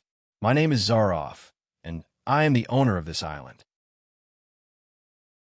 Perhaps you have met another man in the castle who called himself General Zaroff, or perhaps you have not. In any case, you should know by now that he is an imposter. His name is Rainsford.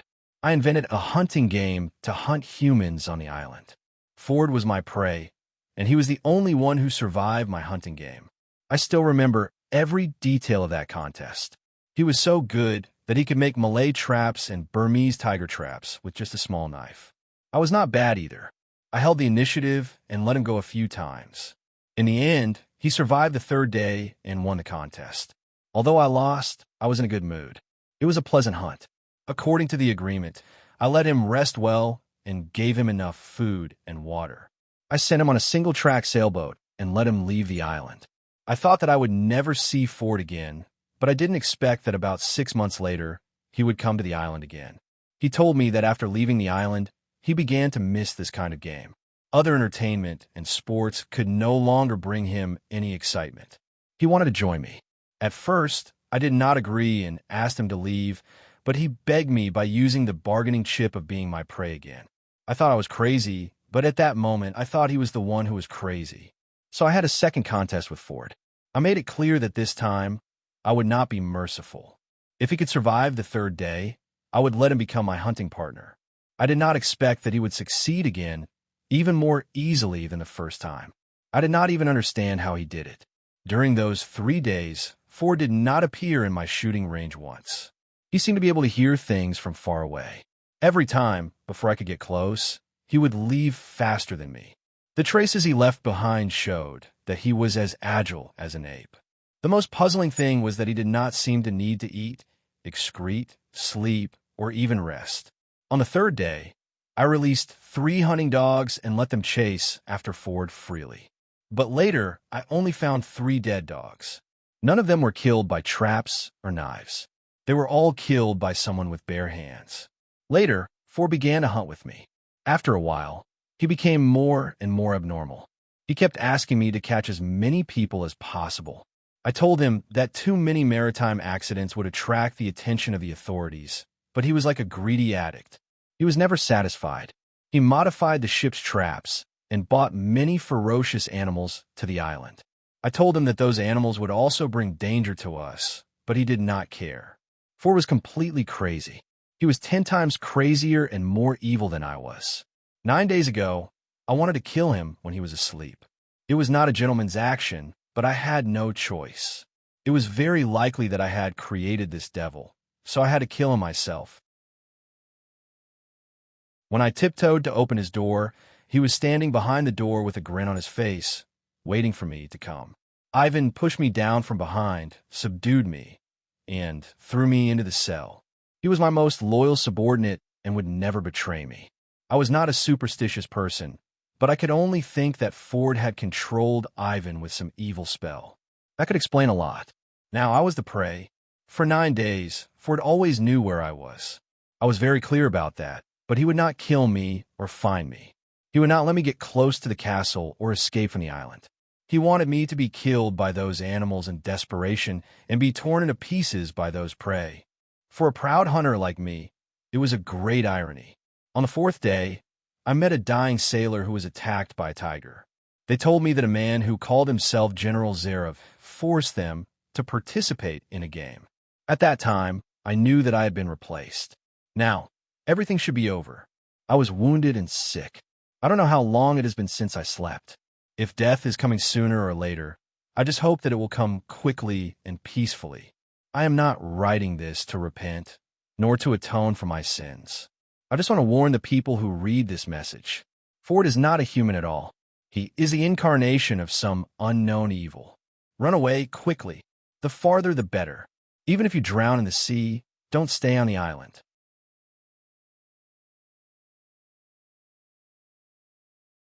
Chapter 101. World building has been solved. Player Fong Bujue obtained 200 skill points as a reward.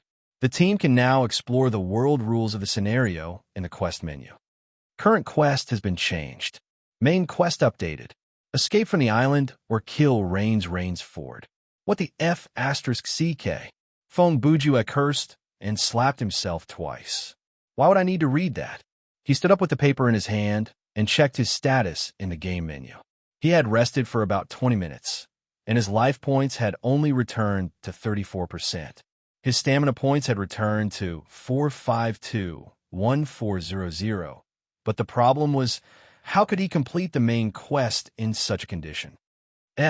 My mastery has increased. Fong Bujue then realized that in the Mastery tab, his General Mastery had changed. It had risen to level D. General Mastery and skill points were proportional. Of course, there was no exchange rate between the two, but it could be used as a reference. Be it a combat-type player who could take on 10 players alone, or someone like Fong Bujue who could solve worldviews. As long as it was something that helped the progression of the scenario, it would be added into the EXP of the General Mastery. From this point of view, it was very similar to skill points. Normally, the more scenarios one played, the higher the level of the general mastery. Therefore, this was a mastery that anyone could level up to level A. The difference between an expert and a normal player was that they could level it up faster. Of course, above level A, there was level S, but that was not the normal mastery level. It was not a level that everyone could unlock. This concept will be explained later. Now that Feng Bujue had solved the worldview for the second time, his general mastery level had increased as well. He did not feel any sense of accomplishment because this time, the solution had nothing to do with reasoning. It was based on luck, carefulness, and courage. To put it in simpler terms, only those who were lucky enough would find the skeleton in the valley. Only those who were careful enough would find the small iron box, and only those who were brave enough would read the paper. In any case, at this point, he had to come up with a solution. Now that the 5-hour survival time limit had been removed, no matter what, Rainsford would come after him. It was only a matter of time before he was killed. And according to Feng Bujue's estimation, there was not much time left. There were two reasons for this. First, this was a non-sleeping mode scenario. From the players' discussion on the forum, clearing a team scenario in this mode would take no more than 4 hours in real life. Most of them could be cleared in 20 minutes to an hour.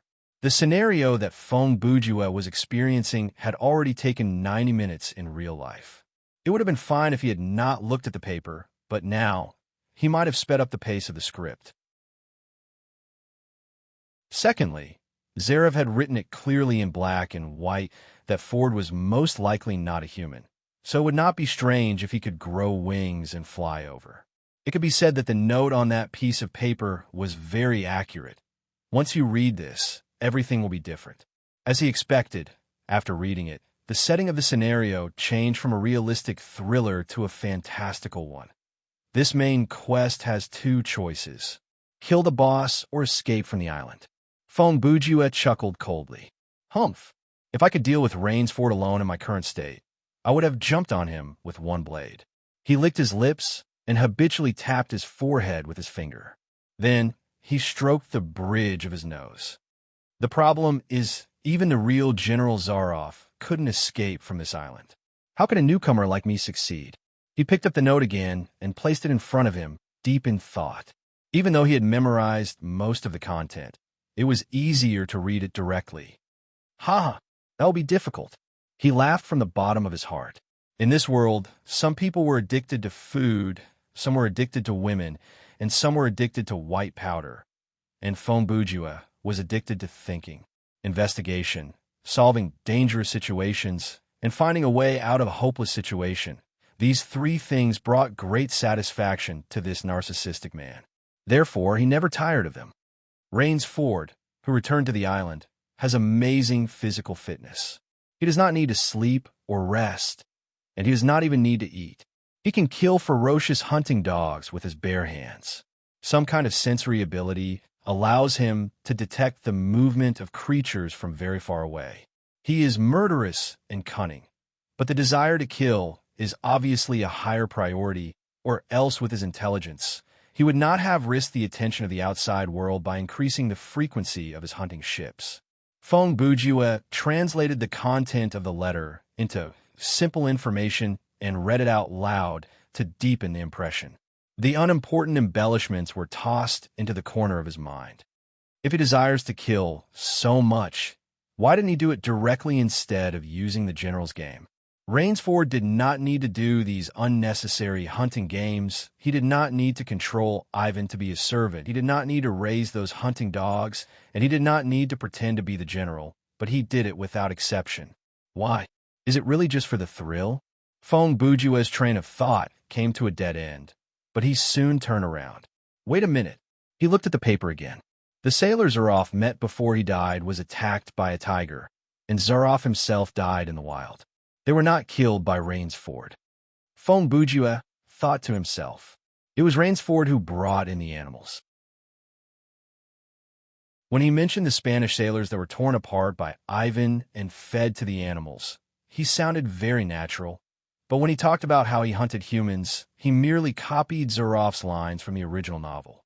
And if he was looking for the thrill of the hunt, Why did he release the hunting dogs to hunt the prey in the first place? What if I was killed by the dogs? What was the point of hunting then? Feng Bujua muttered.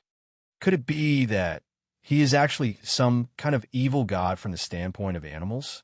The eyes of an eagle, the speed of a leopard, the ears of a wolf, and the strength of a bear? He did so many things to maintain and cultivate the wild nature of the beasts on the island, just to let the animals hunt humans here. Feng Bujua then thought. But Rainsford's ability to communicate with animals seems to be no different from ordinary humans. Other than the hunting dogs he trained himself, the other animals on the island were not under his command. Otherwise, he would not have had to kill the 3 dogs released by Zaroff in the second battle. Feng Bujua analyzed many of the characteristics of this boss, but he still did not understand what Rainsford was. It seems that I have to go back to the castle to find more clues. Feng Bujua sighed. No matter how I choose to clear the game, going back is the only choice. The reason General Zaroff could not escape from the island was that the way to leave the island was hidden in the castle, and that was the only place on the entire island that he could not go to. That would explain why the former owner of the island died in the jungle. Sigh, I shouldn't have seen it. What should I do now? Go back to the castle. I have less than 1/3 of my stamina points left, and I will need to rest once or twice on the way back. Even if I can avoid Rainsford and successfully return to the castle, I will be exhausted. Then I will have to sneak back into the castle, but by then, the sun will be up. Feng Bujua scratched his head in annoyance, messing up his hair. I thought you would die before the other 2. I did not expect you to survive until now. And it seems like you have discovered something interesting. Rainsford's voice suddenly rang out in the darkness. Feng Bujua reacted quickly. He lowered his body and retreated as fast as he could, while shining the flashlight in the direction of the voice. Rainsford stood on a rock with his hands behind his back. The moonlight shone on his body, illuminating his grinning face. You must be wondering why I am here so soon. To be honest, there is nothing that can surprise me now, Feng Bujua replied. He did not hurry to run, but maintained a cautious distance from the man. He knew very well that if the boss wanted to kill him, there was no need for words. He could have ambushed him directly. Therefore, this conversation should be part of the plot, an important opportunity to gain information. Traveler from another world, I believe you have found out about the death of your 2 companions through some method, Rainsford said. You must have thought that it was me who killed them. Feng Bujua knew what he was going to say, so he added, in other words, they were killed by something else. And you have been chasing after me since the beginning. Ha ha! Rainsford laughed. Feng Bujua. He called the player by their ID. Before this, only X-23, who was an anomaly, had called him that. Master Samontier asked me to send you his regards. Huh? Feng Bujua was startled when he heard that. Then his eyes widened, and he repeated it with a louder voice. Huh? One day we'll pay the price, but it won't be that long. Samontier's last words appeared in Feng Bujua's mind. He asked, You are related to Samontier? I say, Brother Rains, what year is this? And is this Earth? Years? What does it matter? An era of human beings is just a small wave in the river of time. What does location matter? Do you really know where you are? Rains patted his clothes.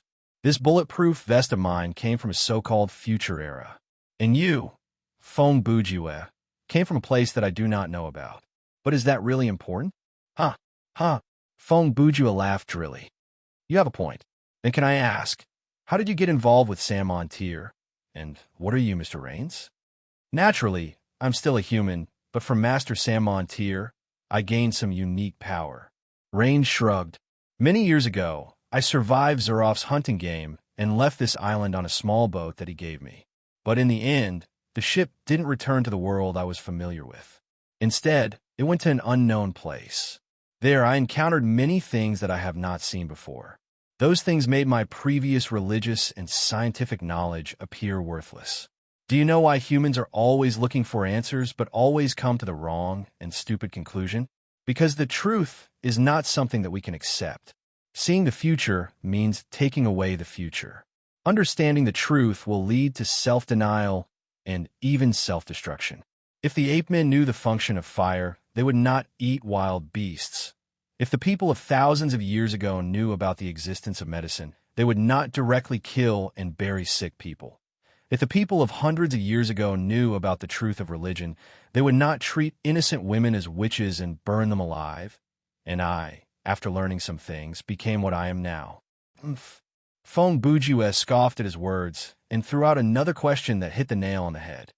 What was the deal between you and Sam Montier? Rains replied calmly. I provided him with tired and desperate souls, and he gave me eternal life and supernatural power. He paused.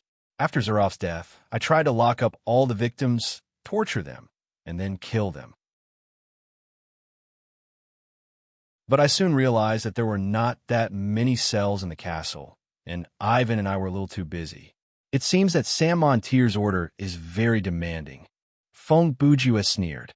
I have to thank Zaroff for inventing the hunting game. The end result proved that this method was the most efficient, Rains said. I didn't have to do it myself. I just had to announce the rules to those people and watch them die in the gap between fear, despair, and survival instinct. I see. I understand now. Fong Bujue said. Then, the real port to enter and leave this island must be under your castle, right? You are indeed as smart as Sam Montier said. Rain sneered. You guessed it right. Under the surface of the island, there is a hidden river that goes from the castle to the westernmost side. Below a cliff there is an exit that only appears when the tide is low. But even if you found that place, it would be useless. The only ships on this island are all in my castle. Well, it seems that I can't escape. Fong Bujue said thoughtfully. Then, you didn't kill me immediately but told me all this. It must be Sam Montier's idea, right? Huh, of course. Rains laughed. Your soul is the one that Sam Montier wants to harvest the most. I want to ask, are you tired and desperate enough now? If you're not, I can wait. Ha! How long do you think you can survive on this island? Can you survive longer than Zaroff? You underestimate me, Mr. Rains. At this moment, Fong Bujue's mentality became relaxed. He joked with the boss. I happen to be one of the creatures with the strongest survival ability in this world. Are you saying that you're not human? Rains asked. If you are human, then I am human as well. Fong Bujue replied. But as we all know, creatures like the aliens, SCP-682, China people who can't get their hands on the special supplies, are all incredibly tenacious creatures. It is useless to leave me to my own devices. Rains was silent for about 5 seconds. Even though I have no idea what you're talking about, I seem to understand your point of view. If that's the case, then I will personally deal with you. Before the word you left his lips, Fong Bujue shot out like a cannonball, instantly covering several dozen meters. The place where he stood was left with a deep footprint, and there seemed to be a trace of blood heat lingering in the air.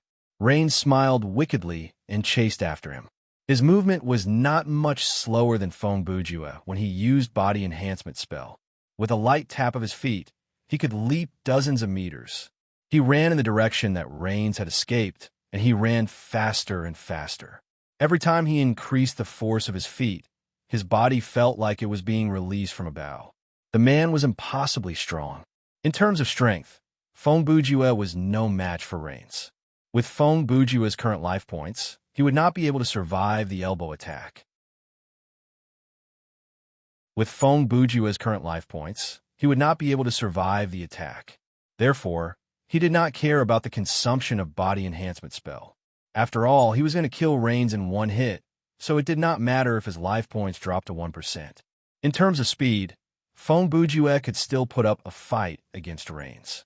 However, even though his absolute speed and explosive power were slightly better, the distance between him and Rains was gradually closing. The two had different degrees of familiarity with the terrain. Furthermore, the pursuer could observe the movement of the escaping party to determine the situation in front of them. Fong Bujue had to constantly check the path ahead while running for his life to avoid missing a step or entering a dead end. If it were not for his improved dynamic vision, he would have run into a tree like a pig if he ran through the jungle with only a flashlight. Two figures, one in front and one behind, raced through the jungle in the darkest moment before dawn.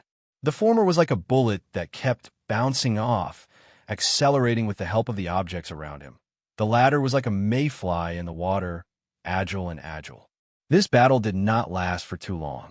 1 minute later, Fong Bujua's life points had been burned down to below 10%.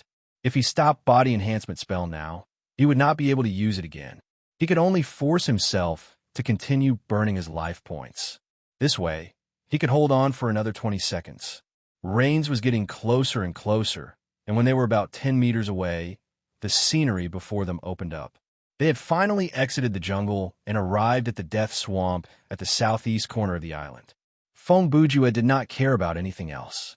With the mentality of risking his life, he charged toward the surface of the swamp with all his might. He leaped over the surface of the swamp with lightning speed. His body successfully leaped over the surface of the swamp and finally landed on a rock dozens of meters away from the edge of the swamp. It was one of the few footholds in the swamp.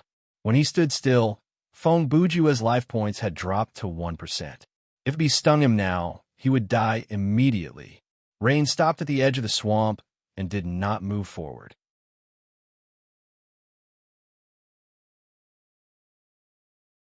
Chapter 102. You're just as difficult to deal with as you said. Ford said, you were lucky enough to jump to that place. Bah, lucky? Fong Bujua boasted shamelessly. This is strength. My move is the legendary lightness skill, floating on shit. The boss did not comment on his dirty words and all kinds of nonsense. He quietly took out a pistol from his body. F***CK? Fong Bujua saw that and disappeared with a whoosh. Ford took a closer look and found that he was hiding on the side of the big, protruding rock under his feet. With a flashlight in his mouth, he curled up and hugged the rock. Due to the distance, his body happened to be in Ford's blind spot. Although it was not yet dawn, Ford's eyesight was much better than ordinary people's. With the help of the flashlight behind the rock, he could see very clearly. Unfortunately, there was no angle for him to shoot. Fong Bujua's hands and feet were tightly wrapped around the rock. Only his butt touched the mud. This contact area was not enough to make him sink. Before his stamina points were depleted, he should be able to maintain this position for a long time. I should have brought the shotgun. Ford smiled and put away the pistol. Although my shooting skills are not bad, a pistol is not suitable to aim at a target from a medium to long distance, especially in a dark night like this. You're the one whose arms are trembling because of my peerless Qin Gong, Fong Bujua shouted. In order to provoke the boss in such a shameless way, he did not even care about the flashlight in his mouth. He loosened his mouth and spat it into the mud under him. Ha! Do you really think that you can be safe hiding there? Ford sneered. Do you really think that you can? I don't dare to come over. Cut the crap. Fong Bujua replied in an even more arrogant tone. I'm a busy and respectable person. I don't have time to beat you up, so please hurry up and run toward my fist. He spent 2 seconds and released one of his arms. He reached out his hand and gave the boss a middle finger. Then he quickly hugged the rock again. Rude bastard. The boss was actually angered by him and cursed. Ford immediately moved away from the edge of the swamp and retreated for a while, leaving some distance for the run-up. Fong Bujua's floating on poop. Ford really didn't know how to do that. He had never read martial arts novels, so he couldn't understand it. However, with Ford's physical skills, as long as he was well prepared, he could directly jump onto the big rock that Fong Bujua was hugging. At this moment, Fong Bujua's flashlight had completely sunk into the swamp, while Ford didn't bring any illumination equipment. The surrounding environment was very dark. The moon had already disappeared, but the sun had yet to rise. The sky was dark purple. Even in an open area like the Death Swamp, Fong Bujua could only see the outlines of objects within a radius of about 5 meters. At this moment, the surroundings were extremely quiet. Even the sound of bubbles in the swamp could be heard. Fong Bujua held his breath and focused on the commotion on Rainsford's side. Soon, he heard footsteps. The frequency was very high, much higher than when they were chasing after him. The footsteps were very powerful, and the strides were short. This meant that these few steps were not to chase after high speed, but to accumulate energy and unleash it. Finally, with a thud, a foot stomped heavily on the muddy ground. Ford jumped in an arc like a whale's back, bounced up high, and leaped over. The moment Fong Bujua heard the sound of Ford jumping, he struggled to climb up the rock again. Without hesitation, he took out his pistol and fired 2 shots into the air. The 2 bullets didn't aim to hit the target, but to see where Ford had jumped with the help of the fire. The 2 shots didn't hit the target, and they were ridiculously off target. What was worse was that about a second later, Ford had already arrived and stood on the same rock less than 2 meters away from Fong Bujua. Fong Bujua didn't have time to hesitate. He immediately fired another shot and hit Ford's body. In this kind of visibility, it was impossible to aim for the head. It was fine as long as he could hit the target. Even if a normal person was wearing a bulletproof vest, if they were shot at such a close distance, they would definitely fall backward, unable to breathe, or even go into shock. However, Ford didn't even take a step back. His expression only tensed up, as if he was punched. Ford laughed proudly. He knew that it was over.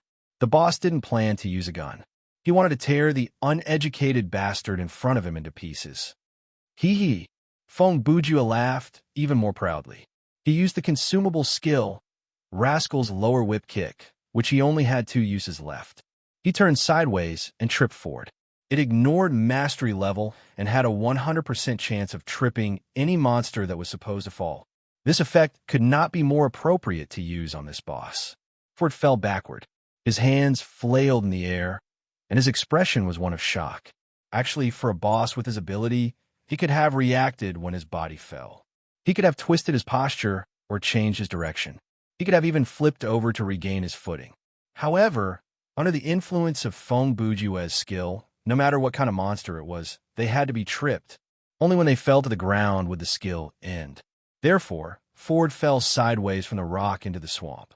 Fong Bujua did not say anything.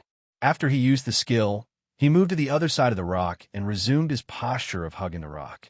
He separated himself from Ford and refused to appear in his enemy's sight. At this stage, Fong Bujua was not going to make any more mistakes. If Rainsford pulled out his gun before he died or grabbed a piece of mud to throw at him, causing the 1% of life points that he had lost, then all his efforts would have been for naught. Whether it was necessary or not, it was never wrong to be careful. Therefore, Fong Bujua maintained his posture and listened to Ford's curses before he died and the sound of him struggling in the swamp. After about 3 minutes, the sound finally stopped. Ford was still cursing when his mouth was stuck in the mud. It was not until the mud rushed into his lungs and blocked his breathing that he finally stopped. Current quest completed. All main quests completed. You have completed the scenario. Automatic teleportation in 180 seconds. Based on this plot, killing the boss would not trigger Ivan's Berserk event. Of course, that was to be expected, or else the main plot would have been too ridiculous. After Fong Bujua climbed up the rock, a thought came to his mind. Perhaps after reading General Zarov's last words, another way to clear this scenario was to sneak into the castle and find the location of the underground port while dealing with Ivan. Then, he would escape on a boat. However, that would only work if there were a large number of players. To put it simply, he would use himself as bait to lure Ford away from the castle, while the others would use the opportunity to sneak into the castle. He soon teleported because his life points did not allow him to stay for long. Not long after Fong Bujua left, Ivan's large shadow appeared from the forest. He stood at the edge of the swamp and looked at the swamp before him. He was planning how to salvage his master from the bottom.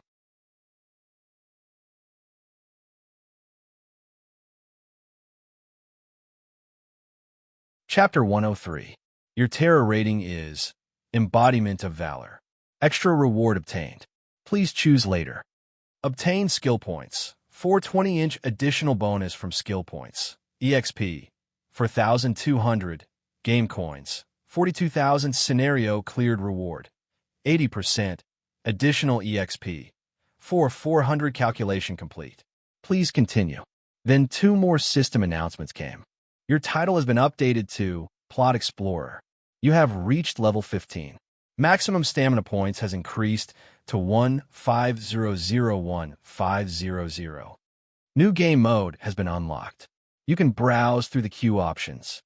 The reward this time was huge, but Phone Bujue thought that it was only natural. He did not expect to really be able to kill Rainsford, but since he had done something like that, he deserved a reward. From his skill points, he could see that. Solving the worldview only gave him 200 skill points, but his other actions gave him 220 skill points. Perhaps the kick that killed the boss had given him 100 skill points. After reading the result, Phone Bujue went to the storage room to equip Casey Jones' mask. At the same time, he received the system announcement. You can choose to show or hide the mask. Phone Bujue chose to hide it. He then inspected the menu. Including the fighting mastery that had been raised by the mask, his status was Title, Plot Explorer. EXP 100 015000. Skill points 1080. Game coins 339000. Mastery, General Ability D, Workmanship E, Sleuthing E, Fighting D, Marksmanship D, Medic F, Sorcery F. Inventory 510, Mario's Wrench, Eye of Hostility, and 1911 A1 Pistol, Echo Armor, Dagger Equipment. Jazz Shoes, Casey Jones Mask Space 110, Puzzle Card, Monkey Skills, Hasty Repair Devilish Child's Lower Whip Kick Body Enhancement Technique Decisive Victory among them. Decisive Victory was his new title ability. Different from Brain Concussion, it was an active skill. Name: Decisive Victory Special Skill Type. Active Effect: directly observe the data of the final boss in the current scenario, if it exists, including height, weight, race, skill, weakness, and so on. This skill can be used repeatedly. Cooldown time is 1 second. If the boss power changes during observation, the skill will need to be refreshed to see the change data. Remark: know yourself and know your enemy, and you will win every battle. The ability of this title was very useful to players who were in charge of strategizing. Moreover, it didn't cost anything. Passive skills aside, title abilities that did not cost anything usually had limitations. For example, One Blade's Decapitation could be used without any cost, so the cooldown was as long as 2 hours. If it wasn't a humanoid boss, but a powerful humanoid monster, he would have to reconsider if it was worth it. As for the title abilities that cost, like Brother Long's Lightning Dash and Shao Tan's Retreating Slash, they both cost 30% of their maximum stamina points to activate. Therefore, their cooldowns were relatively shorter. The former was 1 hour, while the latter could be used at will. In terms of effect, the one that could be used at will was naturally weaker. It could only be used to escape, and it had no damage at all. Phone Bujue's new skill, Strategic Victory, not only did it not cost anything, it also had no cooldown time, so obviously it was not a combat skill. Normally, this skill could only be used once when entering the scenario, and it could be confirmed after meeting the boss. For someone with a good memory, looking at the same data over and over again was pointless. It should be noted that other than title abilities, there were some skills that didn't cost anything. Actually, Body Enhancement Spell was one of them. Even though the skill would decrease life points when it was activated, it didn't cost anything when it was activated. It didn't even cost 1 sorcery points or stamina points. For this kind of skill that didn't cost anything, there was no need to calculate the activation success rate. Even if one's mastery level was F, the activation success rate would be 100%. For example, if someone had a skill that didn't cost anything, the effect would be to pop a light bulb with a snap of the finger. Even if the success rate was only 20%, it would only make the person snap a few more times. After all, there was no loss of stamina points. It was the same for Body Enhancement Spell. If the activation of the skill failed, it could be used repeatedly until it succeeded. The calculation of the cooldown time would only start when the skill was stopped, but since the skill had not been activated, there was no such thing as stopping. Therefore, it was pointless to set the activation success rate for this kind of skill. I'm already level 15. Phone Bujue stretched lazily. Since I'm already at this level, there's no need to rush to gain EXP. How about While the price is still high, I should go and get some equipment. Even if it's not useful, I can sell it for a good price. There was no time to waste. Today was the first day of the open beta, and the situation was quite chaotic. No one knew what would happen the next time they logged in. Fong Bujue walked to the glass column and heard the familiar system notification. Please select your additional reward. 1. Randomly draw a piece of equipment that corresponds to your level. 2. 50,000 game coins. 3. 6,000 EXP. He selected the equipment and looked at the white light that was slowly gathering with anticipation.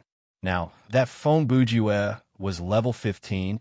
Since he was going to draw equipment that corresponds to his level, at least he would not be able to draw something like a stone. Only players who were not level 5 and had bad luck would be lucky enough to draw something like that. However, this time, his expectations were once again disappointed by his own bad luck.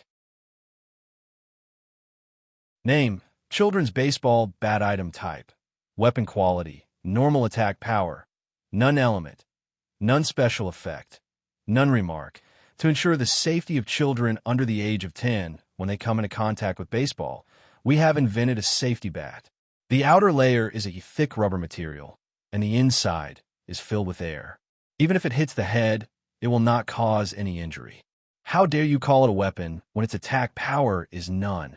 Fong Bujue held the white bat and waved it twice. So this is the white equipment that corresponds to a level 15 player's level. He was too lazy to keep the bat and decided to go to the market and sell it to the system store. Back in the elevator, after the door closed, Fong Bujue set the market's district number 10 on the screen. He looked at his mailbox and was surprised to see that there were 2 unread emails. The first was from Passing Rain, and the content was simple. Sorry, I was disconnected. I'll contact you again tonight. She was still worried after dinner, so she logged in again. At that time, Fong Bujue was still in the game, so she wrote this email. She's quite a serious person. Fong Bujue mumbled to himself. The second email was sent by the system. The title was, "Your auction item has been sold." The content was only 2 sentences. Your auction item, Key's hooded top, has been purchased by the player Anonymous at a fixed price of 140,000 game coins. Click the attachment to obtain the game coins. Fong Bujue clicked on the attachment, and his game coins increased to 479,000. This time, he had more than enough money on hand. After setting aside 100,000 to start a guild, he still had about 380,000 left. It should be enough to buy a few outfits to increase his stats. Other than that, Fong Bujue's M1911A1 had almost run out of bullets, so he needed to restock. If possible, he planned to buy some life points recovery potions to compensate for the exhaustion caused by body enhancement spell. Wait a minute. Fong Bujue suddenly narrowed his eyes and put on a strange expression. What was I supposed to do before entering the scenario?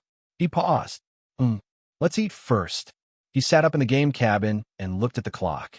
It was already 6:40 in the evening. Although it didn't take much effort for him to cook the noodles, he estimated that it would be 7 o'clock by the time he took a bite. Fong Bujue straightened his body and did a standard stretch, stretching his spine. Lying in the gaming hub for too long was not good for the body. After all, it was not as comfortable as sleeping on a bed. He looked at the corner of the living room. The cat food on Arthur's plate was empty, and there was a black substance on the sand table. No way, he said with surprise. He turned around to look and saw Arthur sleeping on the sofa. Fong Bujue laughed. Genius. You learned in 1 try. I thought it would take at least 2 or 3 tries. He was in a good mood. With one hand on the ground, he jumped out of the gaming hub and stepped on another pile of cat poop. More flowers. Fong Bujue yelled. You sure know how to play. Meow. Arthur, who was on the sofa, yawned. It wagged its tail and turned its head away. It ignored Fong Bujue's reaction. When Fong Bujue cleaned up and sat in front of the computer screen with his noodles, it was already 7:15 p.m. He found a bottle of Laogan Ma chili sauce in the fridge. The production date on the packaging was a bit blurry, but as long as there was no green hair on the surface, he dared to put it in his mouth. Eating noodles for N days without any side dishes, Those who had experienced this before would know that even if there was half a bottle of vinegar in front of them, they would pour it in. He turned on the computer and habitually logged into the chatting app. He was surprised to find that his editor had sent him an email. This was not common. When Feng Bujue opened the email, his chopsticks dropped on the table. There was only one sentence in the email. Bujue, are you interested in joining a variety show at the television station?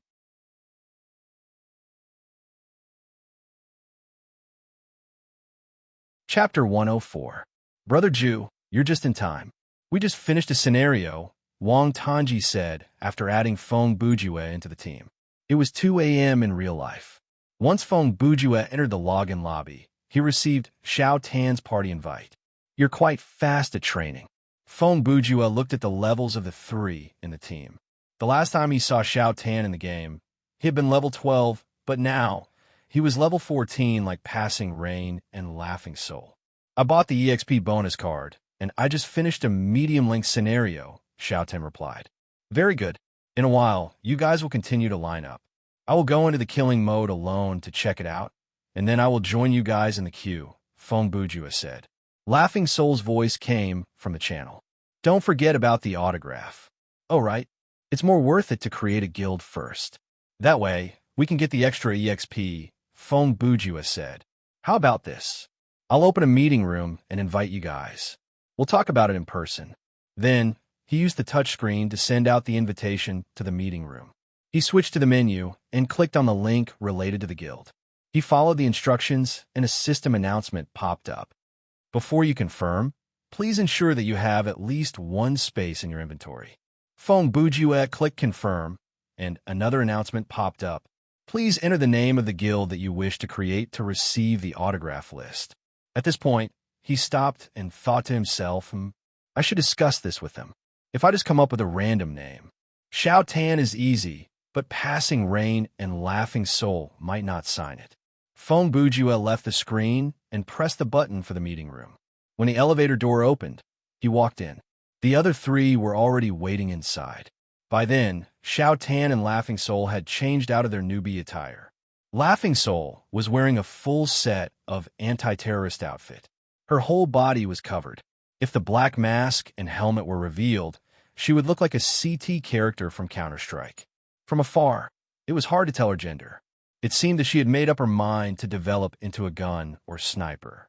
The outfit Xiao Tan bought was the Assassin's Brotherhood outfit. He chose a dark red coat with a golden shawl. There was a hood on the back of the coat that covered half of his face. His upper body, waist, and legs were equipped with many leather cases that could be used to store throwing knives and ammunition. He wore fingerless gloves on both hands and a pair of deerskin boots. At first glance, he did look like an assassin.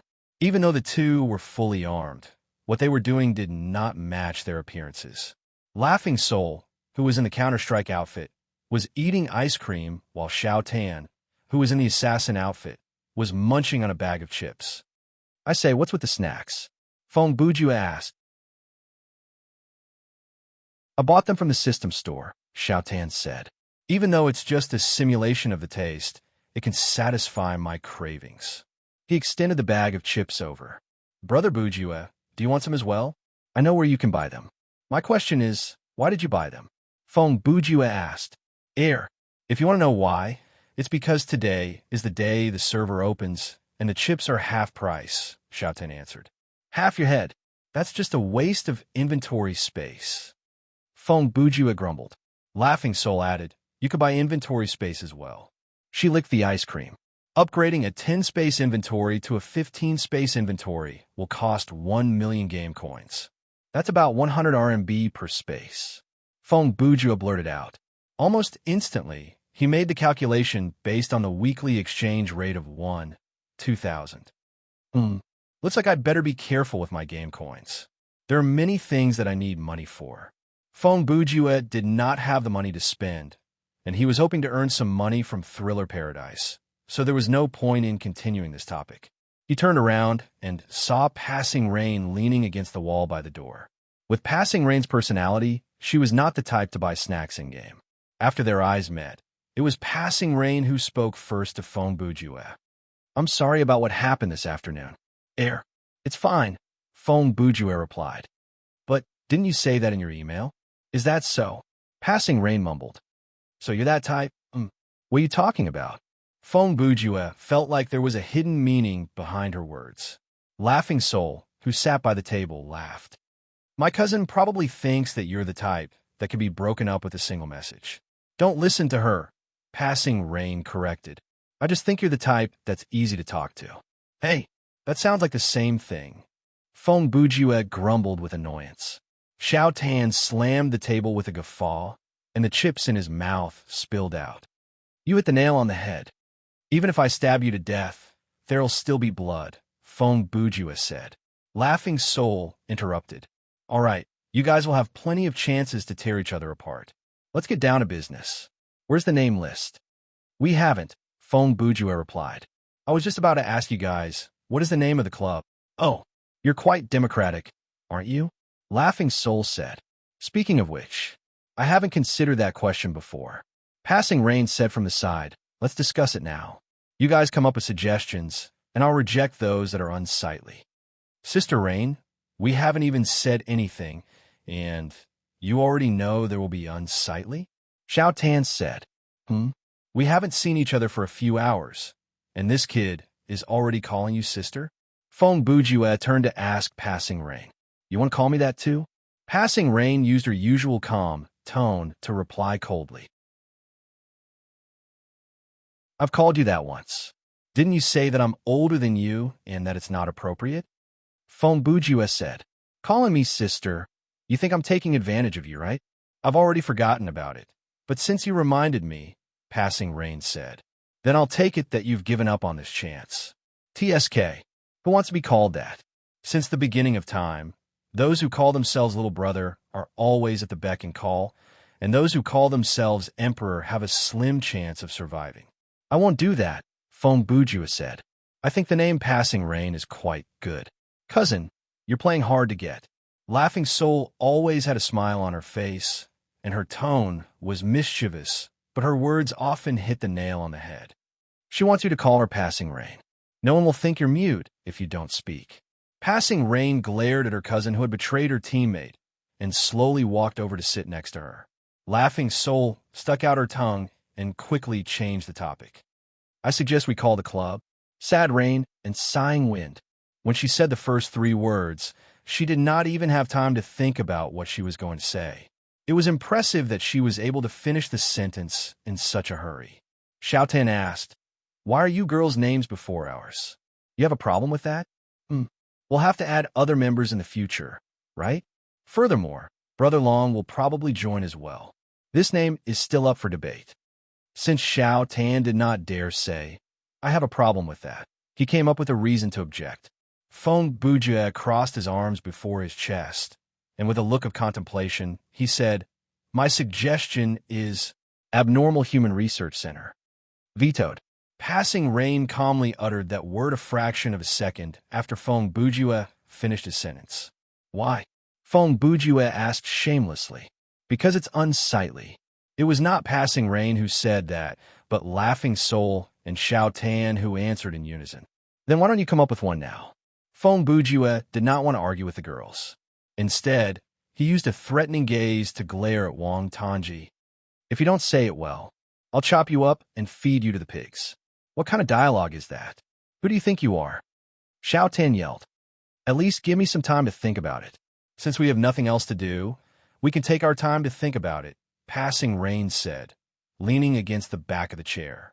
First of all, we should set the tone of the guild. For example, Order, Brahmin, and so on are all studio names. There are also some domineering names, such as Invincible, Sovereign's Descent, World Dominators, and so on. Obviously, they all want to make a name for themselves in the game. For a small club like ours, we can't compare to them in terms of wealth and number, so we can eliminate those overbearing names. As Phone Bujue said that, he sat down at the table and assumed the signature pose of Dan Yuandu. He crossed his fingers and placed them near his philtrum. Secondly, it's best not to use names that are confusing, overly long, and have the smell of otaku. The more typical ones are things like Easternmost Magic Club. If we use that kind of name, It might attract some naughty kids whose actual age is close to Xiao Tan's mental age to join. Hey, you're the one with the most research. You said it out loud like it's nothing. That's a lot of information. Xiao Tan yelled. Lastly, names like English, Japanese, French, and so on, or names that are mixed with obscure words or Martian words, are easy to mispronounce and are suspicious of pretending to be. Of course, we have to eliminate them. Feng Bujue continued. You still managed to say what you wanted to say with the sound suppressor. How the hell did you do it? All right, under these conditions, let's brainstorm, Feng Bujue said. If anyone doesn't come up with a good idea, cut Xiao Tan up and feed him to the pigs. What does it have to do with me if others don't come up with a good idea? Xiao Tan picked up a few chips and threw them at Feng Bujue. Even if I don't come up with a good idea, you don't have to cut him up and feed him to the pigs. Besides, this game doesn't have a setting like cutting him up and feeding him to the pigs. Coming up with a name was indeed quite troublesome. In addition to the points that Feng Bujue mentioned, there were many other problems to consider. Everyone had different preferences. Even if the club's name couldn't satisfy everyone, at least it couldn't make a certain member hate it. In addition, a particularly unsightly name or one that outsiders couldn't understand was also out of the question. After all, they still had to wear the badge when they went out to meet others. If they really used the taboo name, Abnormal Human Research Center, Feng Bujue would have no problem going out with this label and wouldn't feel out of place. However, if the girls went out wearing this badge, it wouldn't be good if they were treated as strange anties. You're tuning into the Warrior Lore YouTube channel. Don't forget to subscribe and join us on this journey to catch the most captivating stories.